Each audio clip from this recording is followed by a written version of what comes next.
Ruthless truth, yeah, ruthless truth. Get down, it could go bad for you. Hit like, comment, subscribe, you know what to do. Be cool. City light shining so bright. Fine dining lights feels right. Flights to places far from sight. Get right. Ruthless truth, yeah, ruthless truth. Get down, it could go bad for you. In the city where we move, stay cool.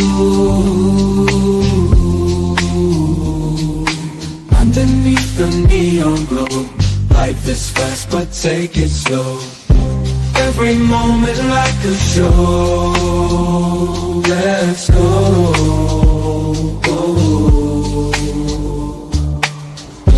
Dancing through the night, we got energy flows we can't hide. Feel alive, we outside. Moments fleeting but we shine. In this rhythm we align. Time flies. Moments fleeting but we shine. In this rhythm we align. Time flies. Ruthless fleeting but we shine. In this rhythm we align. Time flies. Truth, yeah, ruthless truth. Get down, it could bad for you. In the city where we move, stay cool. Stay cool. Hey, nobody bigger than the program. Hello, YouTube, back again with a quick turnaround. Yeah, we're gonna listen to Tommy Sotomayor today, break this thing down, and we're gonna mind it out. Welcome to the show. Hit the like button, share, subscribe. Who's stopping women from training right now? No, but I'm saying, like, be the NBA and everybody who's good enough would play. Yet there's not one woman good enough to play in the NBA. Not one. Out of all the women, and there are more women in the United States than men. So you mean to tell me there's not one woman, but you still want to tell me about it's wrong to generalize? Well, how about this? Get one woman that can play in the league. so we can't train hard enough. Who's stopping women from training right now? No, but I'm saying, like, you're Not what you're saying. Let's talk about what actually has happened through the history of Earth.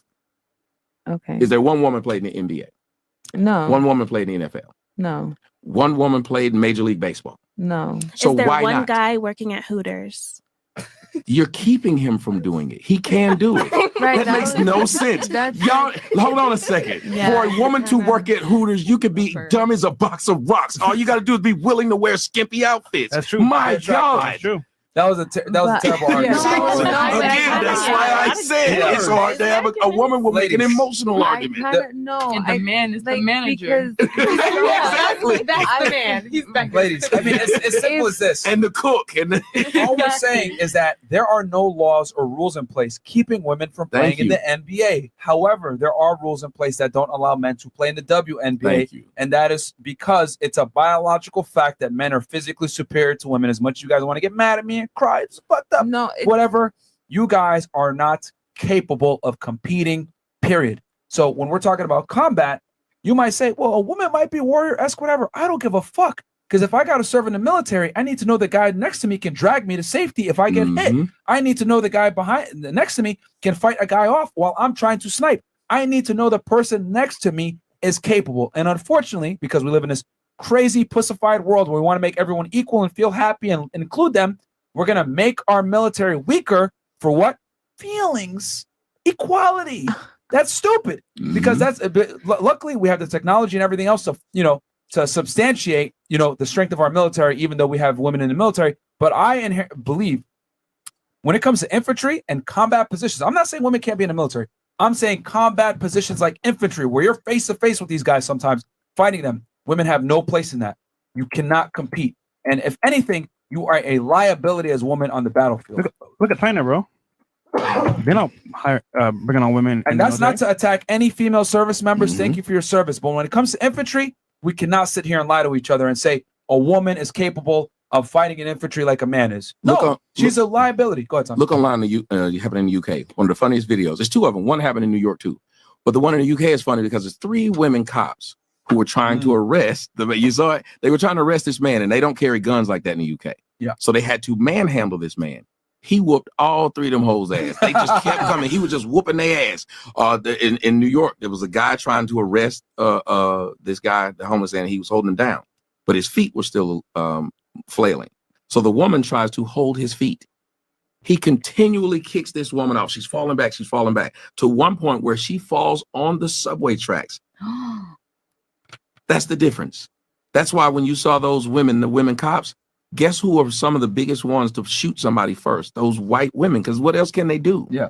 They shot that black dude who was walking with his hands up. Not one male cop shot him. It was only the female cop who shot him. The other one, the one in Dallas, who came in the wrong apartment. I remember that. That was like 2-3 Her years ago. first thoughts was, if I do some hand-to-hand combat, I'm losing. Facts. So I must shoot him first. As a matter of fact, ladies, if y'all got a domestic violence situation and you're dating me and I'm whooping your ass. Hypothetically, of course. Yeah, it's going to happen. Welcome to Fresh and Fit, motherfuckers. Let's go. But no, so I'm whooping your ass, and you called the police, and they send 2 women to get me off you. Wouldn't you want them to send some man to get me off you? Seriously. I ain't even gonna lie. I'm gonna look at them like, really? Thank you. What you They find sent a woman the same size as you, talking about, so what's going on here? I'll be like, no. Go get your mans. They sent you Get off another him. meeting. Right, if it's me, it probably turned into a threesome. Like that. Ladies, I'll tell you this. I got a question for all ladies. All of you guys are captains, the president of a country. All right, you got one battle. But you have 2 choices. You're either going to send in 20,000 men or 20,000 women to fight for the safety and liberty of your country. They're both equally trained, went through the same exact training. Who are you picking, the 20,000 men or the 20,000 women? This is the point. If we're going to talk about gender, we're going to play to our strengths. If you're talking about like strategies, Can you please answer the question? I would send this. Okay, I would send the women to infiltrate whatever the opposing team is, but not with strength. Probably like with Strategies? like To distract them strategies, with like activity. distraction. Oh, you send them to hoard themselves. You know, different type of warfare. I would send the men to go beat up people because obviously that's like you're saying, that's what you guys are good for. You know what's going to get infiltrated? They're going to take the women and infiltrate them. That's what I was about to say. Think about it, ma'am. Let me explain something to you. This is really simple. If that country is ready to fight you, one of the things that women are in countries when they fight, they're called spoils of war. Thank you. They take the women. They take the women. So if you sent your women there first, Thank you. they're just going to be captive. Now they're going to be waiting on you to come try to save them. Now your strategy is going to be different, and you're going to have those men acting out of character because now their women are captured. Not only that, you just proved why women shouldn't be in leadership positions. Yes. Anyway, moving on. Continuing on. All right. Who are you sending, the men or the women? Men. Okay. The men. Men. Now, let's reverse it. If I was going to send my child to a daycare, shout out to Andrew Tate, would you prefer to send him to an all-woman daycare or an all-men daycare? She's not going to like my answer. Because it's going to be men. Because think about it this way. Oh, yeah. I've had too many daycare. Number one, statistics show, even though it's fewer, men do a better job of raising children by themselves than women do. Number two, That's a fact. men are less violent towards children than women are. Women are more abusive to their children mentally, emotionally, and physically. Therefore, the last What part, kind of women? And also, no. ones with vaginas. What race of women? Because I feel like Merch. There you go with I feel. I feel like We'll talk about stats, and I brought up stats. Yep. The person responded to my stats with I feel. right, because I don't have a factual anything to fall That's back why on. men stop having the conversation. That's why men don't jump in a conversation in which a man stated facts unless they could argue those facts. They wouldn't say I feel, because your feelings have nothing to do with facts. As a matter of fact, the reason why most of us are having fucked up relationships, single, or doing the most fucked up shit online, all crazy shit, and been in 9,000 different relationships, because we felt that nigga we fucked that night was the best nigga, and he ended up wasn't. We felt like I was gonna be with this nigga for the rest of his life, and he wasn't. We felt like this nigga was gonna take care of his kids, and he didn't. So let's not talk about how we feel, because we got a long laundry list of our feelings being fucking wrong. Damn. Shit. I'll say this real Okay, quick. so- Facts right there. I like that Can right I there, change? man. I'm even where'd done you with my thought. Because I want to give her a bone, right? So what I'm saying by that is, if You ain't I the only had one. kids, right? if I had kids and I had a choice between an all guy daycare or an all female daycare, I would probably want to send my kid to an all female daycare, just because of the certain, the what's the Nurturing. nurturing, but there's another thing too, because there's a stigma that guys could potentially be weird, even though men do beat women in a lot of the same things that women are supposed to be good at. But that's the point I'm trying to make, is that men and women are different, and we have different things that make us better than the other at certain things. That's not to say men are better than women, because that's what I think you're coming from. You're like, well, women can do it too. I'm not saying women can't do it. I'm just saying that men are better at doing it.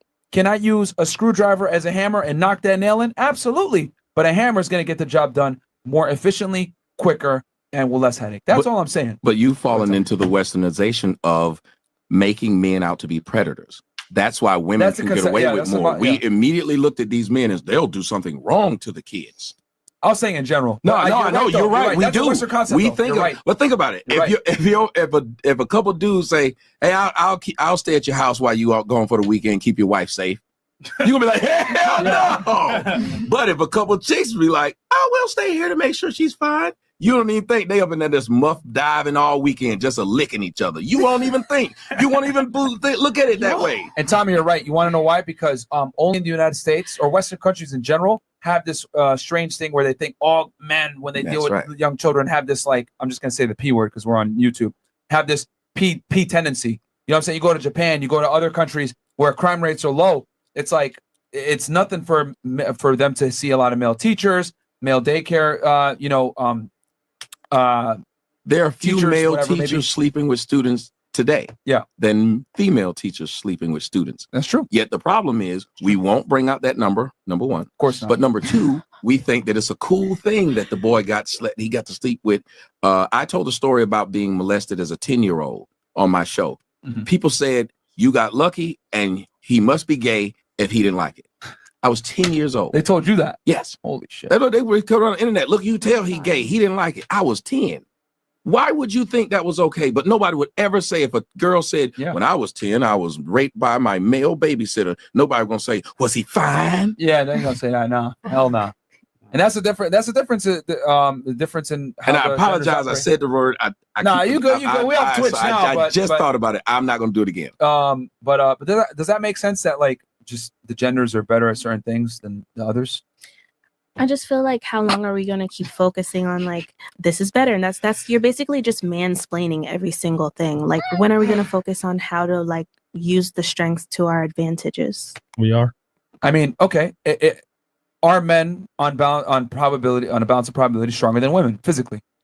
Yes. Okay. You can see that from a mile away. Now Okay. what? So then what's the argument? So what's the argument? If I'm going to put the most capable individual in the combat position where it's life or death and we're protecting the country, what is so mansplaining about that? It's a biological fact. Exactly. So after you say the biological fact, you're going to put the men on the field. And then what place will the women have? Since you don't want them on the field, what will they do? Maybe help you come up with a war strategy. Since they think differently, they can probably get to the minds of the opposing team, like appealing to their ethos, since we're so emotional. What about that? There is no emotion in war. You run up on and trying to kill each other. No, it's not. There's so many, different elements to war.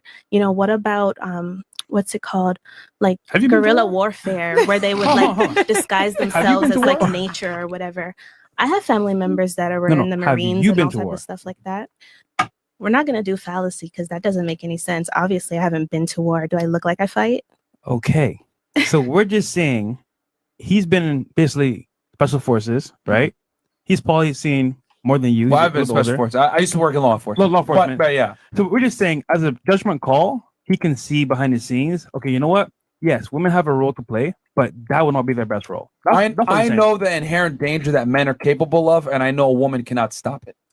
That's why, because I know what a man is capable of. Maybe not physically, but mentally, probably. What are you going to think when he's going to punch you in the face? No, I mean, I know what you mean when you say that there's different elements to war. Like, before we send our men, there's discussions amongst nations that pop off. Yeah, like I get it. The war isn't fought on the battlefield. Like obviously the frontline men are doing something that the most powerful men aren't doing. You don't want the most powerful person to die. Like ladies, Well, can I? in Just don't leadership cap positions, us. you look at any strong nation, any strong country, men have always been in the leadership roles. Well, Yeah, it's always been a man's world. We're just living in it. Have we given the opportunity to like maybe possibly do something? if somebody's got to differently? give you the opportunity, that's the problem. Because if you think about it, the United States was formed not because somebody gave them the opportunity, because they took it. Right. And that's what War we're and doing with countries are feminism. formed by taking it. So until women stand up and fight men, stop talking about it. If you think that they're oppressing you, fight them. We are. And No, not with your mouth, because we allow you to Yeah, do that. Fight them physically, because we can't fight other countries with our mouth. women. all right, didn't fight girls. Vietnam There's with a your no mouth. toto for nobody. Everybody put the kitties away. You know what I'm saying? Like, fight them. Fight 'em. men. Yeah. If Put you're the not kitties willing to away. fight them, then if that's the case, They then the can fuck only the- And you see what she yelled out? Put your vagina away. So say they're trying to win a war by not giving up no coochie. So if I send you into combat and the niggas coming at you with pistols, you gonna put your vagina away? You think that they give a fuck about that? Wow, I'm not sending you. thing that's themselves. stopping the men from taking it from you is other men. Hold on, real The quick. only thing stopping them from taking What is are your other thoughts on men. this? You've been quiet most of the show. Oh my god. I just she in her own world. Oh my God, just take me home. No, I just feel like let's just like have men fight that shit because I'm just not trying to do that. I don't want to do that, and I don't think a lot of women want to. Well, but what you're saying is the problem that we're dealing with in the black community, which is why we're on the bottom. Our women have the most mouth and the less ability to do anything to affect what they're saying. They love to tell you What up, A-Dub? Welcome to the show, sir. a lot of things, but they can't do anything about it. When they get mad at us on YouTube or Twitter or whatever, they as tough as they are, who they have to run to get us flagged off? The white man, the same white man they say that they tired of. So if you really are so strong, why is it you got to go to get somebody else to fight your battle? You fight it yourself. So until women start fighting their own battles, maybe they should understand exactly what you said. My mother is quick to say, I don't want to go downstairs. The reason why I'm playing this is not necessarily to show that men are stronger than women, because we know that, right? But why the relationship dynamic is so important that women play their role to preciseness. It's more beneficial to them to be under a man in when it comes to raising a nuclear family, when it comes to living a life that's, chill. You don't have a lot of stress. If you're going to get married, if she's going to be involved with a man, it's best for her to take a step back and let him be the man that he is. Oh, why pick him? Why pick him? And then turn around and complain about him because he's been who he was when you met him. If somebody's breaking in the house or I hear something fall, I want a man to go do that. That's his job. I don't want to haul bricks on my back. I bought a truck for that. There's a reason why you should make things easier on you. But it seems like black women love to try and make stuff the hardest they possibly can. I don't need no man. I can raise these kids by myself. Okay, so you want to put yourself behind the 8 ball. You don't want to make it easier for you and your maybe children. sometimes that argument it comes out of ego, because it's like, damn, nigga, like we done lay down and we'd agreed to bring forth this life and you done abandon. Most of the time we don't agree. Most black babies are oops babies. They didn't sit down and have a discussion of, oh, we're going to have children. It was, guess what? I missed my period. That's what it is. Let's not lie. 76% of black children are born out of wedlock. Because if you want to believe that, ladies, listen to me. If you want to believe a man will take care of your kid, make sure you take care of you first. Because if I ain't taking care of you, chances are I ain't going to want to take care of what. But what Tommy doesn't understand here is most men are taken care of. And if it's just a situationship, it's because most likely the woman wants it that way. If a man is dating a woman and she just wants to, you just want to keep it on a sexual level, the man, he's going to, okay, now he may ask her for more, you know, hey, how about we get together? She's gonna say, I don't know, I'm not ready. Okay, then if she gets pregnant, you know, she might just want the baby. Sometimes some women want to have kids for their own benefits without a man around. So oops babies, I don't agree with. I don't agree with oops babies. I believe women have babies for multiple different reasons. And it's not all tied to marriage. It's not all tied to want to be with the man forever. Sometimes women just want to have kids.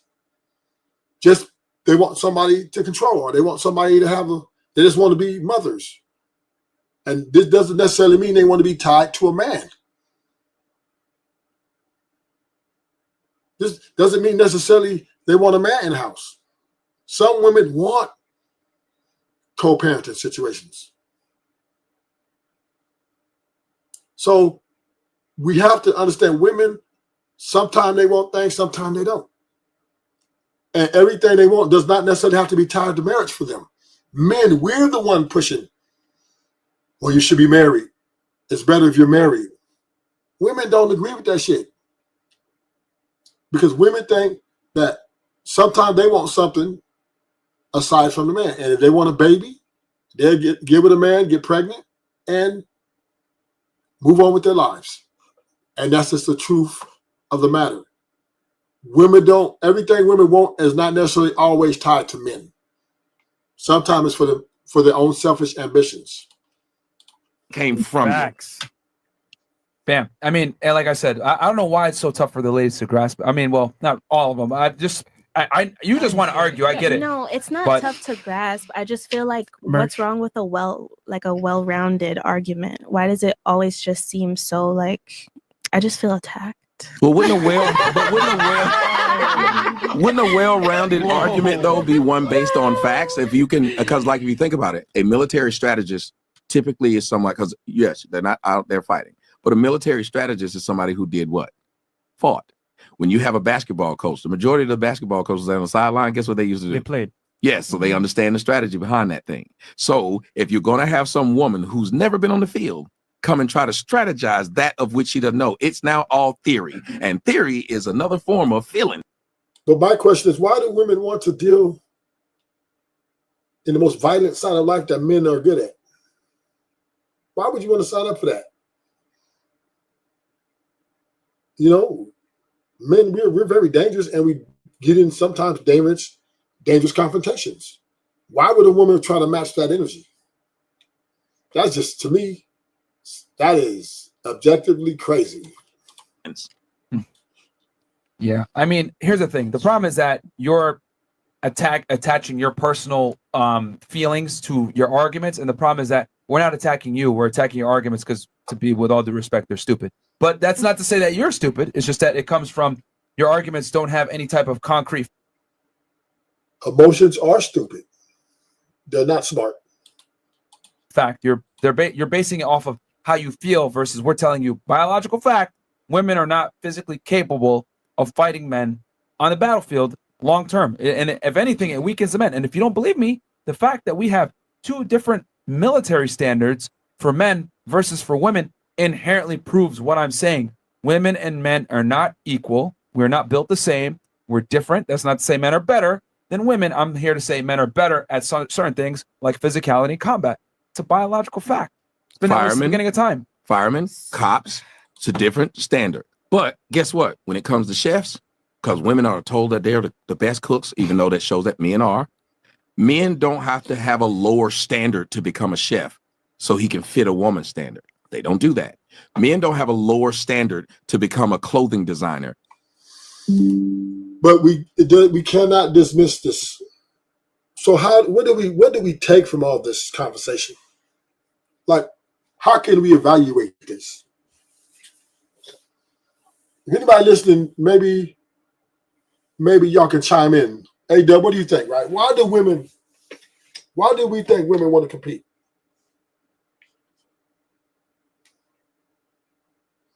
If somebody can answer that for me in the chat, why do women want to do the things that men do on their level? Why do we think women are requesting equality?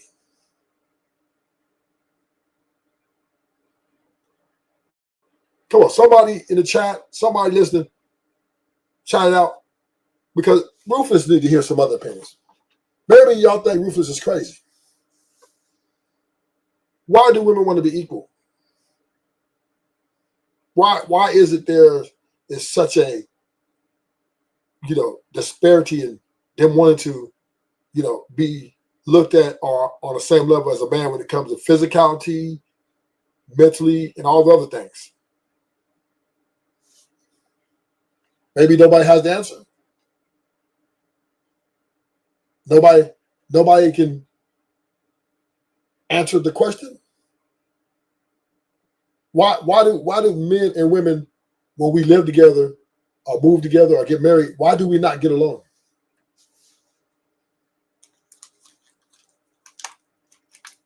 Why do we have problems? A lot of problems. Why are we always breaking up? Why is the divorce rate so high?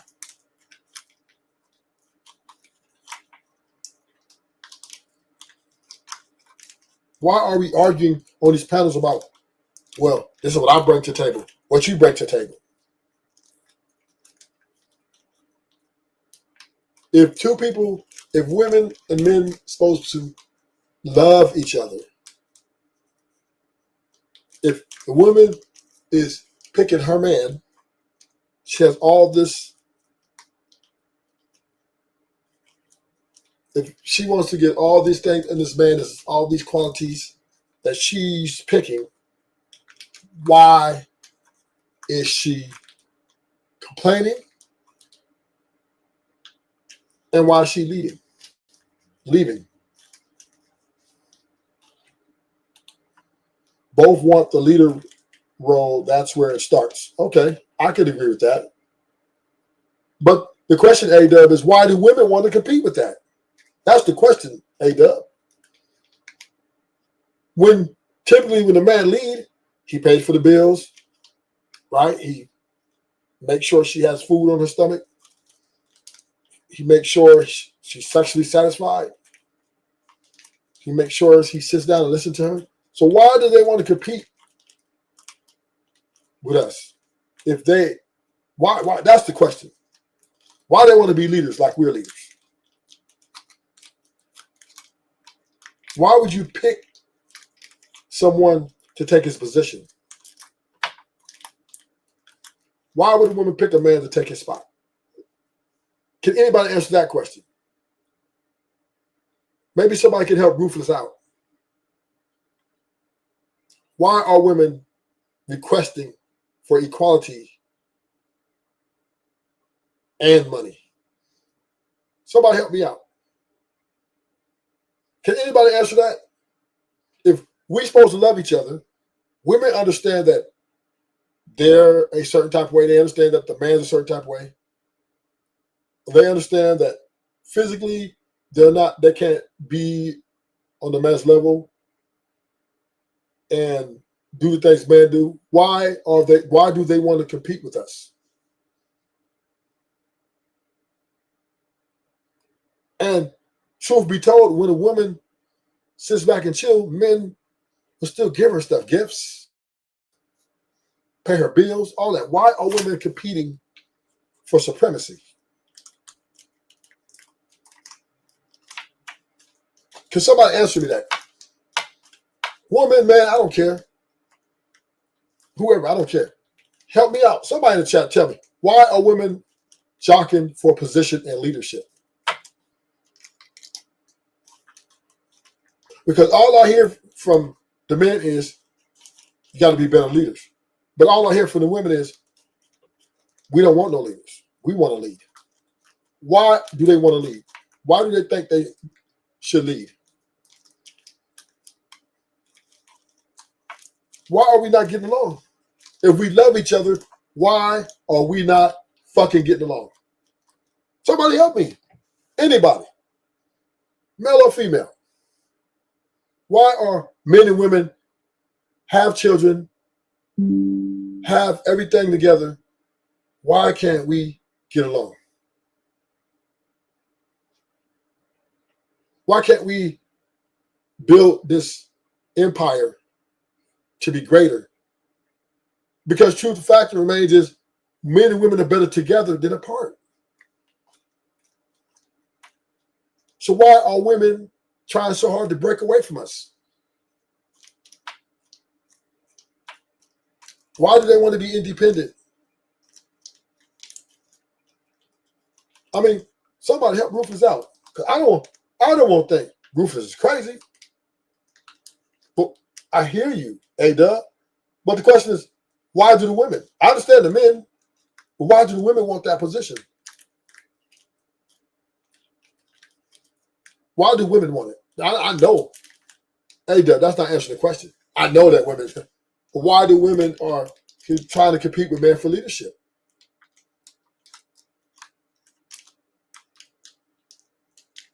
That's the question I'm asking, A-Dub. Why are women demands being met so as they find a guy who's a provider, does all the things she asks? Why is she leaving him?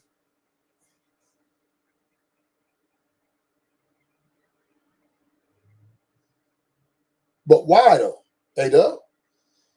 Why do they want that total control? You said that's the same thing.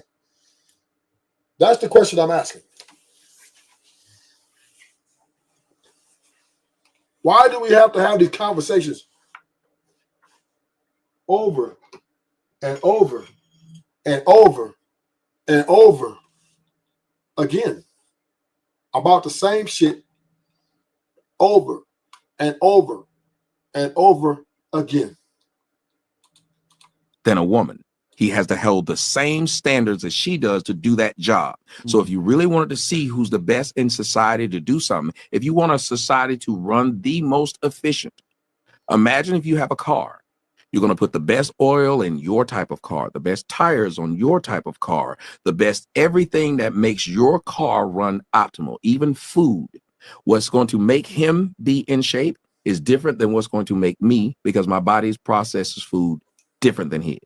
So therefore, if we wanted a society to work at its optimal, to this optimal capacity, we would want to put everybody in the best position possible, not worry about how someone feels. Bam. Because anybody that's been in the military or in any fighting situation will tell you how you feel can get us both killed. Mm-hmm. Yeah. And this again is why men are better in the military. Like, we don't care about our feelings. Like, you're right now, you're in your feelings. I get it. It's fine. Like, but this is the difference between men and women. We can understand and accept uncomfortable and truths that piss us off, because men get rejected all the time. The world is a lot colder to men than it is to women. So that forces men to be logically sound. It does not necessarily force women to be logically sound. Women think being submissive and following is a bad thing. Not at all. Well, No. some of them today think that these words are bad words. They think that these words are bad. But guess who submits more than anybody? Men. Men submit to their wife because they could whoop their ass if they wanted to get them to do whatever they want to. But they lower themselves and they say, I'm not going to handle this thing with what I'm better at, which is physicality. Because women will get into an argument with a man and they will go to their best feature, which is they can manipulate a man. So they're going to use their strength, and you're going to hold yours back. Number one. Number two, you have a military general. That military general will lead 20,000 men. Guess what those 20,000 men are? Followers. That one man is telling them to run into battle. They have all these people who are telling them what to do, and men will. A basketball player, Kevin Durant, is listening to a coach who Kevin makes $30 million a year. His coach makes 10. He's listening to that man who makes less than him and was not as great a basketball player as him. And him and the rest of those 13 to 15 guys go out and listen to his orders. We follow it because we believe that he's been put in that position for a reason. Mm-hmm. And we do it every day. So whenever women try to argue against this and talk about misogyny and stuff like that, understand that nobody follows orders more than men. Yeah. And you use a lot of, no offense, you use a lot of like indoctrination words like mansplaining and all this other stuff. Like, that's all a bunch of BS that we use in the West whenever logic trumps feelings. Mansplaining. It's not mansplaining. It's the truth. It's the fact.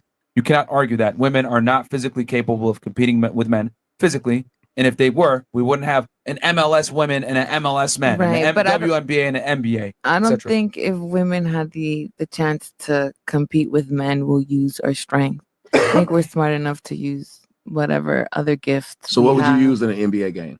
Please tell us. Well, not NBA specifically, but if you What would and you use in I, the MMA? In any of these categories where we're talking talking about about, physicality what would you here, ladies. what would you use The to argument overcome is it? simply put. Stop, you guys keep switching the argument, ladies. All we're saying is that women are not physically capable of competing with men. Period. That's what we're saying. And then But I'm willing to But if listen to you everyone on tell the us how you can panel overcome. agreed with that, and we say yes, men are stronger. Well, you didn't really agree with it, but I did actually. yeah, you men just are didn't want to stronger. hear that. Genetics. Well, but we're you strong were too. saying, That but what doesn't about take when away we from want our to do that strength. thing which takes physical strength? Well, if you beat a man out, men don't care if a woman. If a woman's good enough to do that job, we'll let her. If a woman was in the NBA right now, See, this is why I don't think niggas let their nuts hang. Because I asked everybody, why do women want to compete with us? And my man ended up saying, if I was a female, I'd give you the answer. Because he holding back his answer. Reason why women want to compete for leadership, nigga. Because they want what you got, nigga. They jealous of you. And they feel you're not more competent than them. That's the motherfucking answer, right? Why are we scared to say it? Let your nuts hang, nigga. They think they're better than you. They think they're better leaders. They think they're more competent in that field. They want what you got. So basically, when they get with you to show that they're better at to do what they get with you to show that they're better at doing what you do. Boo. just dunking and shooting like Steph she Curry. get praised. No She'd one be would on the say bench. she can't play. Yep. When I was young, and most men who play street ball, they know, there was always some girl that probably was able to hang out with us up until 10 or 11th grade. She was pretty damn good. Yep. And they couldn't wait to put her on the court to show the dudes up. Mm-hmm. Now, that girl busting your ass, nigga. Now, when I was in college, I dated a girl who played for the WNBA team. It's called the Cleveland Rockers. She's 6'5". Whoa. I'm only 5'11". Wow. Okay. I just like climbing trees. I don't know what it is. We played basketball once. She was playing professional ball. I only played college. I whooped her ass. 12-3. Beat her bad. If it was a 6'5" dude, though, he'd have just kept backing me down. But she kept trying to back me down, and I put my hand right here on her mid-back, and she could not move. Yep. Yeah. So maybe that's why women aren't in the NBA, because of the physicality. So yes, you guys are right. Physically, we're not as strong. And so that's why they have a whole team made for women so that they can do what they're good at together. And they're not even good at that because women don't even go watch it. They're not good at it. And you see? No. Bottom line, the women want what you got, nigga. They think they're more competent. They think they're more capable. That's why when you see a woman looking at you, she's looking at it like, I'm more capable than that nigga. Women, the only way somebody wants to take your position is because they think they're better than you. If you're a leader, you're already a leader, and somebody wants to come take your shit because they think they're more competent than you. They don't like the way you do things. That's why women want the challenge for leadership, because they think they're more competent. Damn, let your nuts hang, nigga. Don't be scared to speak your mind. This is ruthless truth. That's why they challenge. This is why they challenge, because they think they're better. They think they're better leaders. They think they're more competent. They think they can make better decisions. So just remind you, men, when you're approaching these women, this is their mindset. When they're letting you talk to them and y'all going back and forth, they're trying to see if they can lead you, because they already thinking, he's not a leader. I'm the better leader.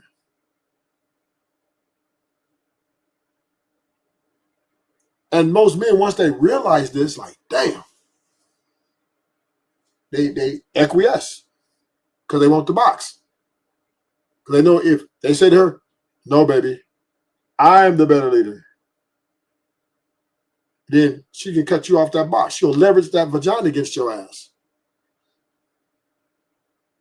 This is why, once again, the happy wife, happy life is just the way it goes. Because most men don't have nuts. We're going to see this is some more Tommy Sotomayor. Let your nuts hang, nigga. Damn. Vulgar. No, I cannot. Just like you got up on here and called sis a motherfucker 5 times. Ma'am, I said there's a difference between men, ma'am, and I agree with you if you believe that women are men. I agree with you. Just like you got on here and called. I agree, ma'am. I just said it right then. She couldn't even accept that I agreed with her. I said, ma'am, I agree with you if you believe women and men are the same. It doesn't matter. It's disrespectful. I just agreed with you. You don't have to keep trying to drill it down. I literally agreed with you. You don't like being agreed with? No. You know the irony, the irony in that initial exchange. The irony in that initial exchange was Sis and Tommy, right? When I initially dropped Tommy down, I brought him back up, and they continue to talk. They've actually gained more respect throughout their conversation, even though Sis been pushing his buttons. I don't know. I'm just talking about like he hasn't used any of those words. Sis didn't run. She can't help it though. He didn't use no. She came up with a me. He just told her that. Hang out because y'all both assholes. He just called her that 20 minutes ago. Was it 20 minutes, ma'am? Because I'm sure it's been longer than 20. I've been watching and listening. It's been longer than 20 minutes. But we'll go to the audience. Audience, when is the last time I called anybody a bitch? Let the audience tell him. And to be fair, Ro, Tommy didn't call her any names until she called him a nigga. As you tried to call out But ladies and gentlemen, no, ask the audience. When is the last time I've used the word to call anybody any name? 20 minutes ago. We're hearing here over an hour. But the thing is, that's not the point I was making. I'm saying that they've been going back and forth. Like Sis tried to be respectful. Tommy did admit Sis was pushing his nerve, but he's still having a conversation. What I'm saying is, I'm thinking them two could probably hang out because they both assholes. Listen, bro, they can't handle having the conversation because I don't care what that woman called me. It doesn't bother me. If I'm having a conversation, I would stop having it if I couldn't have it because she called me a name. It doesn't matter to you. It doesn't matter to you. Complaining about it later on. It doesn't matter to you because you don't care about black women. Ma'am, it doesn't matter to me because I don't know you. Ma'am, no, ma'am. Ro, who did you want to talk to, Ro? You want to talk to Tommy? And like I said, it doesn't matter to you. You don't care about black women as a whole. That you don't like black women. So, ma'am, all of this and what you're doing. Okay, y'all, and you don't like diets. Jerry. Guys, come on now. Really? Y'all gonna keep saying she pulled up to check a nigga. This is what these women are doing, homie. She pulled up to put Tommy in check. Who you calling? He didn't call her a bitch. Who you calling a bitch?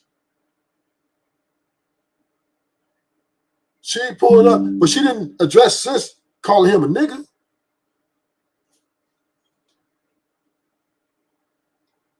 She pulled up to check Tommy. Check yourself, nigga. Saying that over and over again. The bottom line is, you don't like black women. You don't. Wait, hold on. Okay, I agree with you, but I'm with one. I said you don't like diets. Mean you like her? No, hold on. I agree. And I said you don't like diets. Which one of us looks like we're telling the truth? The problem. Y'all come on these panels and you want to crucify black women. Your intention, as we talk about a lot of times, y'all talk about intention and you want us to follow you. We can't follow you if your intentions are not I don't good. want you to follow me. You would get tired. Here we go again. You couldn't walk that far. You're trying to make it about me. You couldn't follow me because you get tired. On this panel, and you came on here to spew your hate for Black women, and you are justifying it. And it bothered you. You're justifying it by coming on here and making it seem as if you are teaching us something. I didn't say I was teaching a thing, ma'am. You can't. Did I tell you I was teaching you? Any person that you don't like. Did I was telling you I was teaching you? Did I say I was teaching anything? Work that way, ma'am. Did I say I was teaching anything? No, but you got. I don't think, Tommy, this is the best method to move this conversation forward. And I like Tommy. Tommy's a soldier, man. But I think he should have been a little bit more crafty, a little bit more to get his win. But that's Tommy though. Tommy gets his numbers and his fame off his blunt statements, right? So, but at this point, Rose over talking, and she's not letting them get a word in, and then she's making accusations that he hate Black women, right? And she's doing this off an emotional response. And on top of that, she's trying to check this nigga. She's trying to check the homie. Where do women get in trying to check someone about? Even if he did call her a B, how you gonna check him? What you gonna do? Just say, why'd you say it? Or you shouldn't say that? That don't mean nothing. Got on this panel with the intention of telling us why men don't approach us. You can't do that, sir. You can't do that. Because hold on, stop it. Now you said I can't do it, and yet when I said my reasons of why men didn't, there were other. Do that. Okay, I will wait. I will wait for her to get through eating, and then answer the question she put up. See, notice she can't do it. But who am I blaming here? The host or Ro? I just don't think, like me, if this is Ruthless show, I would say, look, you got state your claim. Then when you're done, he gets the chance to respond. And if she didn't comply, I would have dropped her. I would have muted her. I would mute her twice. She didn't comply, I would have dropped her until Tommy say what he had to say. But no, hell, he just lets her, overtalk, say all these things to Tommy without him being able to rebuttal, because as soon as he tries to rebuttal, she keeps over talking. And this is not a respectable way to run a panel, in my opinion. If she want to say what she got to say, cool. Now, give Tommy a chance to rebuttal. Then when he's done, she chance. Then you go back and forth. But to let a woman just sit up there and yell and over you and talk over the man, and then just going back and forth and no resolution in place, to me is a poorly ran panel. And I'm a little disappointed in Hemp letting this, or DJ Hemp letting this go down like this, because is this a bad look? Let the woman just sit up here, overtalk him, and then we don't get no clarity? We don't even really know what they're arguing about. And this is what us men do. We let these women come on here yelling at niggas, and we just sit there and let it go. Instead of, I'm not saying that women shouldn't have a voice, but at least it should be respectful. You say your 2 minutes, Tommy, you say your 2 minutes. That should have been the format. That's where Hemp should have ran that shit. I am questioning his leadership here. Is he acquiescent to the woman to let her get off this disrespectful? She's not even letting the man respond. This is a panel, right? The two people who have a back and forth or debate, the job of the host is to make sure all parties are heard. All parties involved have a certain amount of time to share the information that they deem, whether it's pro or con, whether it's for or against. And he's not doing this. I like him, but damn him. Are you letting her run wild on your panel? She was over talking to him. Hemp was trying to get a point, and then she just went off. But too many times on these panels, these women come on here yelling, put niggas in check, and the other men sit there and say, "Oh well, nigga, fight, nigga." And this is not, in my opinion, this is not productive. I think this is counterproductive when you just let a woman and man just yell on a panel and nobody able to get a word in. Let's come on, man. You need to admit who you are, sir. I just did. Admit that you don't like black women. When someone agrees with you. Again, you have never accepted since I've been up here. Like black women, and that's my point.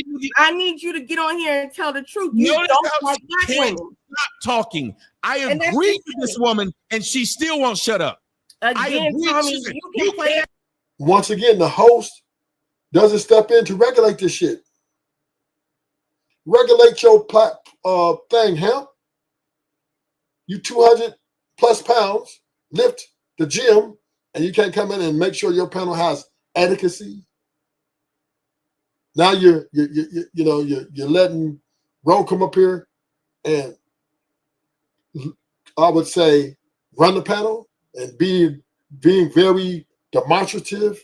She said her piece and then won't let nobody else say nothing. He said he agreed with her and she's yelling back at him. I think Hemp is lacking in leadership here. And I also think, Tommy's trying his best to try to have the conversation with her. But the host is just sitting there like, whoop-de-doo. Help up there, whoop-de-doo. It's just saying, stepping in there, regulating this shit, gangster, regulating this and saying, hey, let's have some structure. And this is a sign why men are, and that tells me a lot about him, though. And a lot of men in the world. The happy wife, happy life sentiment is just ingrained at this point. Because it seems like long as Ro was happy, Hemp's not gonna say much. Oh yeah, dude, yell at him. Over talking. Go back and forth with him. Like, should you have some sort of, what's up, Poppy? I just think Hemp should have regulated this woman. So that way the conversation could have been more productive. I'm not telling her to shut her up. I don't mind women coming on my panel talking. But I will mute your mic. I will mute that woman's mic. And if she continues, I have to drop her for a little bit until we can get the clarity on what we're talking about. All that yelling over dudes and getting all in your feelings because you want to win in your emotions, I have to regulate you. And I have to be able to regulate that so my show can have quality, so my listeners can hear and clearly understand what is the point. What are we arguing about? Who you want to hear? Ro's side? Okay, Ro. Bam, you're done. Do not cut Tommy off, or I'm gonna have to drop you. Then Tommy say his side. Then when Tommy's done, then Ro gets a chance to rebut. That structure. Hemp ain't even doing it. He just letting this shit be rowdy. Like we in the hood, nigga. Show some, regulate this shit, nigga. Get with other people, but not playing with me. She said you can't do it. I did it. She said you don't like black women. Again, You won't get up. You can get on TV and play the clown. I'm being what it is. Hey, you don't like black women, and that's what it is. Go ahead. I'll wait for you to finish. No, you go ahead, sir. You said that I came up here to spew my hate. I sure did. Okay. And are you going to go back and start talking? I'm responding to you. I didn't need you to respond. I didn't ask you a question. Again, you can't tell me how and when. I didn't tell you anything. Go ahead and speak your piece and we'll move on. Because people can't hear two people at once. I'm not talking. I answered. It's normal, but I'm stopping so you can Go talk. on. You see, this person doesn't make any sense. I literally stopped because I understand people can't hear two people talking at once. That bothered her. The point behind it is she said, you can't say why people or why women aren't getting approached. Apparently I can if there are men who are agreeing with me. So it's not just me who hates black women. If there are others who agree. Now, if it was just me saying it and no. Now, just for the record, Tommy don't hate black women. He hates their behaviors. A lot of black men hate the behaviors of black women, but we don't hate black women. Tommy just being rhetorical. But in truth, as a man, I would know what he was saying. We don't hate black women. We hate the behaviors. We hate how they exude their voice, right? How they overtalk and how they get assertive and act masculine. A lot of men hate that shit. I do too. No one agreed, you'd be right. But just like I think smoking crack is crazy. If a guy got up here and talked about how he gets high and it's enjoyable that he smokes crack, and people in the comment section said, I get the same feeling, then now I got to deal with crackheads. And maybe now you got to deal with blackheads, black guys who hate black women. Since you want to say that, I agree with you. Okay. There's a truth in some of what I'm saying because a lot of people are agreeing with it. Because if it weren't, no one would. As I said before, your point is either you are trying to agree with the masses and bring out this information, but to resolve the issue, the question was, why am I not getting approached? Why did you come on this panel? Are you coming on the panel to teach us why we're not getting approached? Or are you coming on this panel to continue to create a sense of hate? Because if you're continuing to do that, no, your answers and your justifications are not going to be validated. You are just going against the fact that you don't like black women and you have people agreeing with you. And that is where you coming on this panel makes no sense. It only makes sense for you because you are trying to get attention. It doesn't help us because we're asking the question, why am I not getting approached? That is what I'm saying. Okay, I'm sorry. I'm just waiting until you finish so I can answer some of what you said. I did the same thing. I let you answer. I didn't try to overtalk you or make long discussions. You said, why would I come on the panel? Number one, this is YouTube. Anyone can come on the panel. 1. 2, if you're waking up every day to try to find solutions from a dude you don't know and you believe already doesn't like black women, common sense would be you close him out. Either you listen to his BS or close him out. But lastly, again, I pointed out that there are other men who agreed with what I said. So no matter how you feel about me, you'd have to ask, why are there millions of people who follow this man? Why are millions of people doing this? If there are millions of people joining the Nazi party and you're a Jew, you better pay attention. If there are millions of people who are joining the Klan and you're black, you better pay attention. So what I want you black men to understand. Tommy, are you, is that a threat? What are you trying to say? You're not making, what are you saying? DJ, do you see what she just did? I didn't do anything. You named a bunch of hate groups. They're trying to be a bunch of hate groups. You named a bunch of hate groups and told ma'am, I'm making a threat. I'm going to bring Hitler. Watch out. Yes, ma'am, I'm making a threat. I'm going to bring Hitler back. But that's what you just said. Just somebody to be that slow is insane. No, I'm not slow. I see what you're doing. You may not be slow, but your metabolism is. Okay. Come on. Continue. Continue with your back jokes. Y'all No, Tommy, I don't think that was necessary, right? Roe is wrong, but you to take a shot at her weight, I'm not saying that I just don't think that was necessary. I mean, your voice has been heard. You finally got in conversation with her, and then you talking about her weight. To me, you just joking. Now, can we take you seriously? We can't. Man, we got to understand that we got women who on here talking loud and all this stuff. But when we get into these back and forth with them, and we get to talk about bitch, hoe,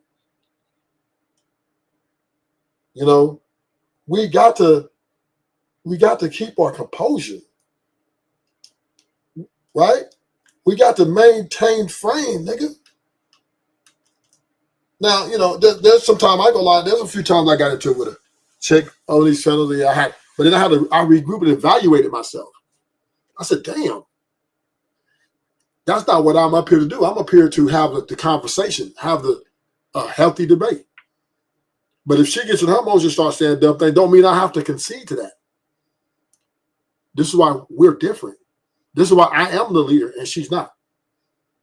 I don't have to come to her level to try to win some sort of debate. So I don't agree with Tommy attacking her weight. I don't think that helped, you know, win this confrontation. But yeah. So I mean, once again, you know, yeah, I have Poppy, but I've evaluated myself and held myself accountable.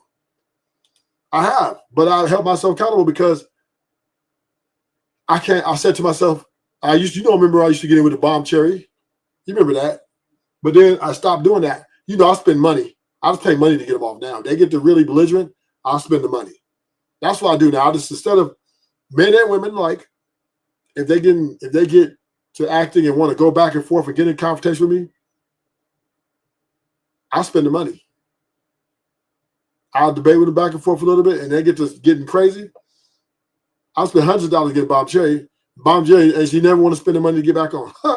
But I don't think Tommy should attack the woman's weight. Welcome to the show. We got, you know, Truth and Purpose. You know, he's probably come up here to disagree with me, but you know, it is what it is, right? But I don't think us men should be, if we have a debate with women, attack her weight or her looks, right? That has nothing to do with the conversation of that at hand, right? We always got to maintain our professionalism, maintain our respect level, even if she gets disrespectful. And if, like on Ruthless platform, ain't no women finna come up here, name calling none of my panelists, yelling and over talking none of my panelists. I will drop her. I'll mute her mic first, maybe twice. Third time she's getting dropped, and I'm gonna let her know you drop or stick yourself, or I'm gonna stick you, right? Oh shit. Oh shit. Look who we got coming to the panel. Wow. I think this might be a conspiracy. Oh man. Let me get a proper intro though. What's something that give you butterflies? Money. Money gives me butterflies. Oh shit. Hi. Oh shit. I know this is bad. You coming up here? Oh man. You can't talk to you? Man, I know it ain't nothing good. Nothing. I'm just kind of bored because I'm getting my brakes and rotors changed right now. So you're on again. So I wanted to come and say hi for a change. Well, hello, TMK. This is our official. Have you ever been on the panel together before? Yes. Which on panel? Ashton too. It was when I first started going on panels last year. Oh, I remember. What happened? You done became a monster. What happened to you? What happened to the nice girl that you started? I didn't become a monster. What are you talking about? Well, you've been on me in the chat like white on rice. Because you're being biased. What am I being biased about? You're trying to teach men advice when I don't think you're qualified to give advice. And you're giving your biased opinion based off of your experiences. And I know that a lot of men haven't had experiences like yours. So it's kind of crazy to me. So TMKC, this is what it is, right? I'm not biased, right? I am just logical, and I evaluate and I make proper assessments. And I listen to. Because when I agree with Papi Blanco, that's a problem. When I get into, I listen to the women's side, right? Yeah. I listen to the man's side. Okay. Both have complaints. Okay. They both have complaints. Women complaining, men complaining. And everybody has the reason for why they're breaking up their relationships, why they're leaving, or whatever it is, right? So I agree with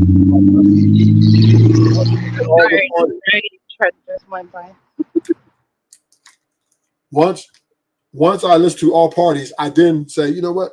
Now, I'm a little tougher. Only reason I'm tougher on the women, TMKC, and granted, I'll still debate against men, but I'm a little tougher on the women because you guys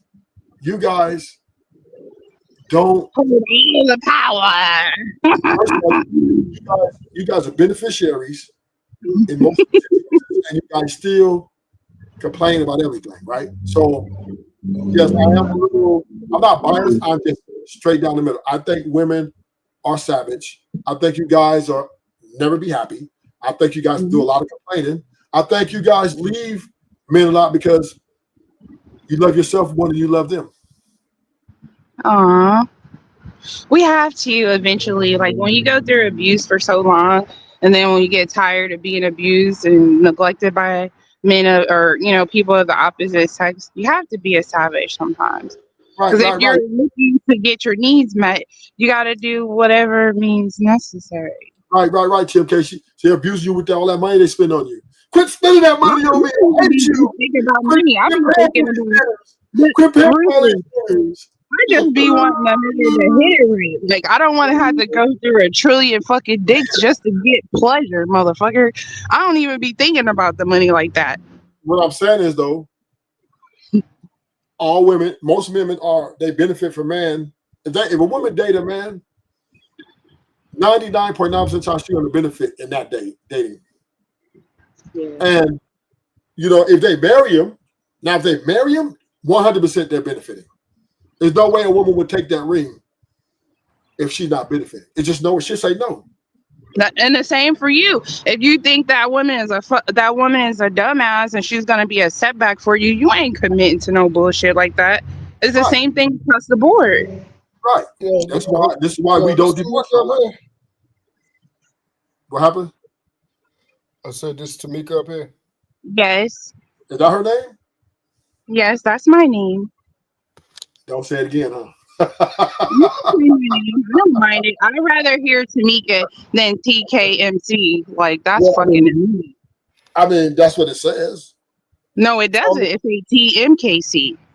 Tommy, that's your picture right there? Huh? I said that's your picture right there, Tommy, in the avatar?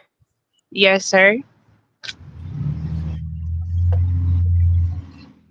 So, Tamika, do you agree that? Wait a minute. Let me ask you some questions. It's been a while. Can I ask you some questions? Sure. Are you married? No. Are you in a long relationship? No. Have you been married? No. Have you ever been in a long relationship? Yes. Do you have kids? Yes. Okay. So you're a single mother? Yes. Okay. I just want to kind of get your who you are, right? So you're a single mom who had what was it? How long that relationship? About 5-6 years?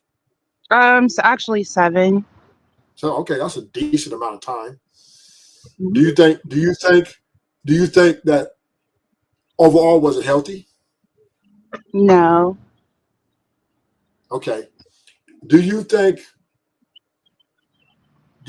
you have a part in the ruin, the messiness that it had? Do you think you had a part in that?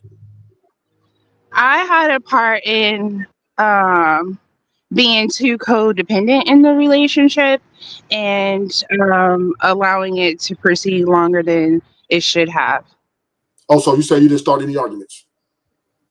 I didn't say I didn't start any arguments. I stayed in the relationship too long, and I was codependent on part of the benefits that I received in a relationship. So I kind of did anything to get it. So he paid your rent? I'd rather not tell you because then you're going to be judging. Look at you, Tamika. Look at you. Look at you. You anything to win, right, Tamika? It's all about wins and losses at this point. To me, like, fuck that, I want to win. I want to beat Rufus. I'm not going to tell Rufus the truth because then he'll win. No. Not to actually told the truth before. I just not gonna tell it to you. I know, to me, because you give me the victory. You know that. So I understand women care about wins and losses. I'm not going to argue with you. No, So it's not that. It's not that. It's just kind of pathetic. It's just kind of pathetic. That's the reason why I don't want to tell. So this is what I'm gonna do, Tamika. This is what I'm gonna do for you. Yes. I'm gonna make a bunch of assumptions, and you can yell at me or laugh at me, whatever way you want to do it. First of all, he paid your rent. He was probably taking care of you. You benefited from him in those ways, right? Because when women say they benefit from men, typically their bills are paid, right? And he was probably very good in the bedroom, I'm gonna assume. Very good looking guy. A lot of your arguments came from insecurities. Maybe you guys young, because you seem like you're 28, 30? Nope. 35? Nope. 25? She's not gonna tell you your age, bro. So we'll say let's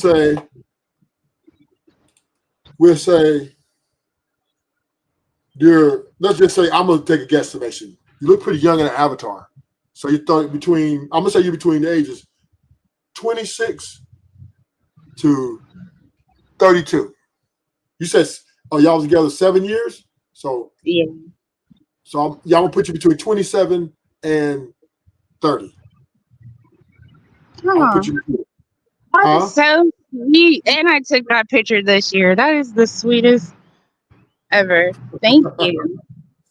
So I'm just guessing. You can, like I said, if I'm way off, you can. You owe Poppy. I should talk the way Poppy do. I'm sick of these pussy ass niggas. No, you gotta stay with Poppy. Get on my goddamn nerves. So he was taking care of you. Obviously, he was taking care of you. Obviously, he was very good at sexual performance. Obviously, he was good looking. So he met both qualifications. Okay, 7 years, that tells me a lot, right? Obviously,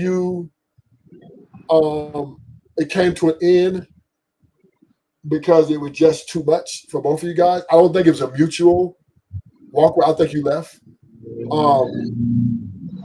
Maybe because he was with other women, or maybe it was just too toxic. But the point I'm making is your benefits were the 7 years you guys were together. He was the breadwinner. He was taking care of you like you want to be taken care of. Because 7 years is a long time. That means he was pretty much the man you probably wanted to marry at one point. So that's going to tell me that he was the guy that. You're about 75% wrong, but since Poppy want to ask questions in the chat, you know what? When you're interested in somebody and they have a business, no matter what type of business it is, it might be on YouTube, it might be an AT&T authorized retailer store, it might be a fucking tire shop. If you're seeing that this person is complaining about not getting support and you believe in their dream, if you're interested in that person, wouldn't you support them to a degree? I don't gotta pay a nigga to be their fucking girlfriend, friend, or nothing of the sort. And I'm getting tired of people sitting up here sending these kind of messages across, because I started blocking people because they don't know what the fuck they're talking about. Just because a bitch ass nigga says something doesn't make it true. So somebody saying you was paying somebody, but that's not necessarily true, right? Is this person who is typing in the back chat actually truth, or is it somebody else? Oh, this is a back chat? Yeah, look in the back chat. Is somebody talking in the back chat? Who are they talking to? Is that truth that's talking? Yeah, that's true. That's him. Who is he talking to? You or me? He's talking to me. Oh. Yeah. So I'm gonna say, Tamika, can we come to an agreement?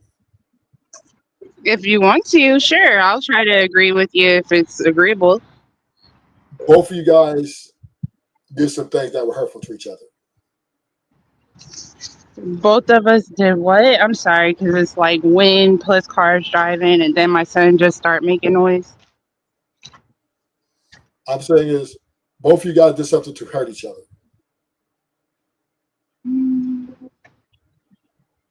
I don't think I actually did something to hurt him because I was angry with not being fulfilled. But I did ghost him in the very end.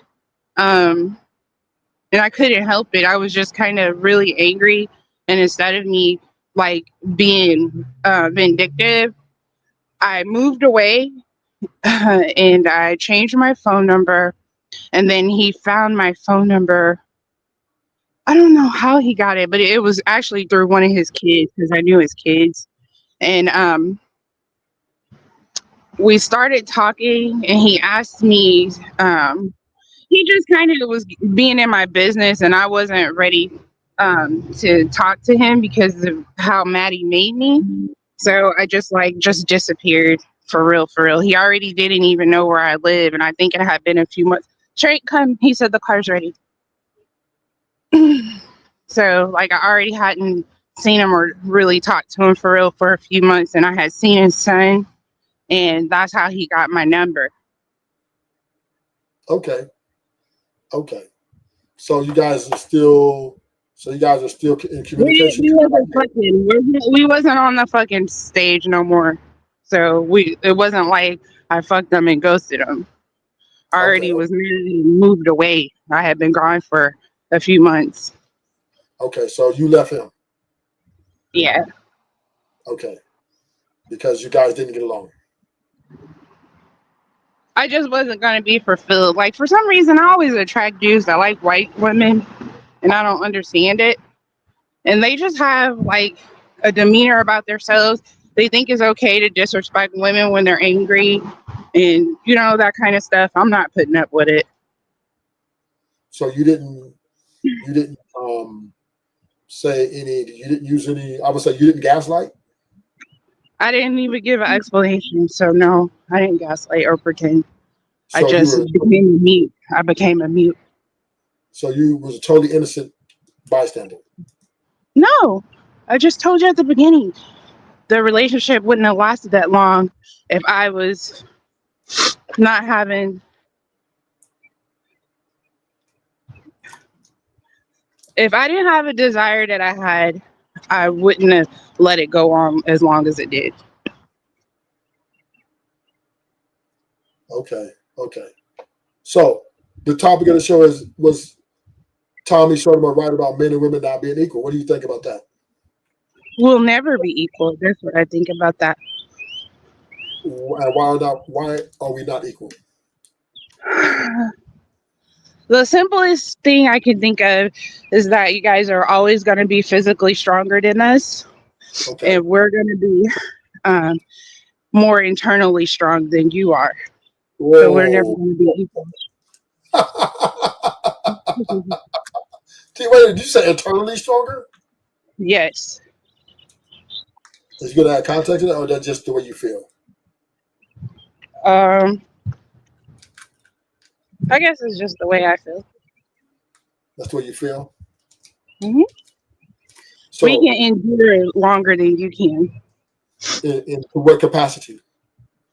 Just having like physical pain, going through stress and drama, we can endure longer without being a criminal and being hateful and out to hurt others and being selfish.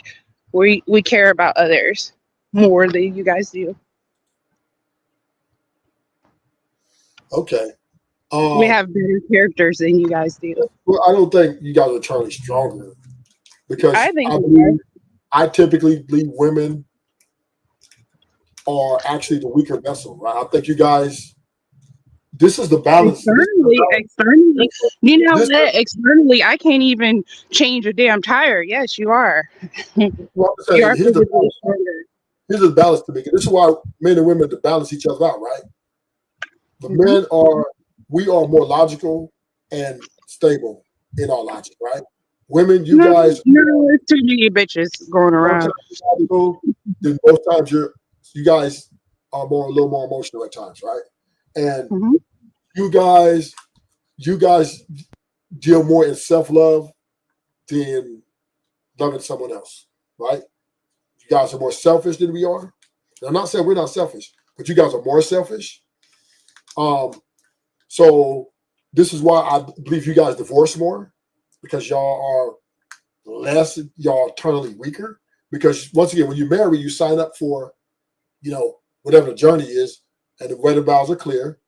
But since you guys are divorced at $800,000 a year, that's saying you guys are very fickle, right? You guys are quitters. So I don't think you guys are internally stronger. I think you guys are internally weaker.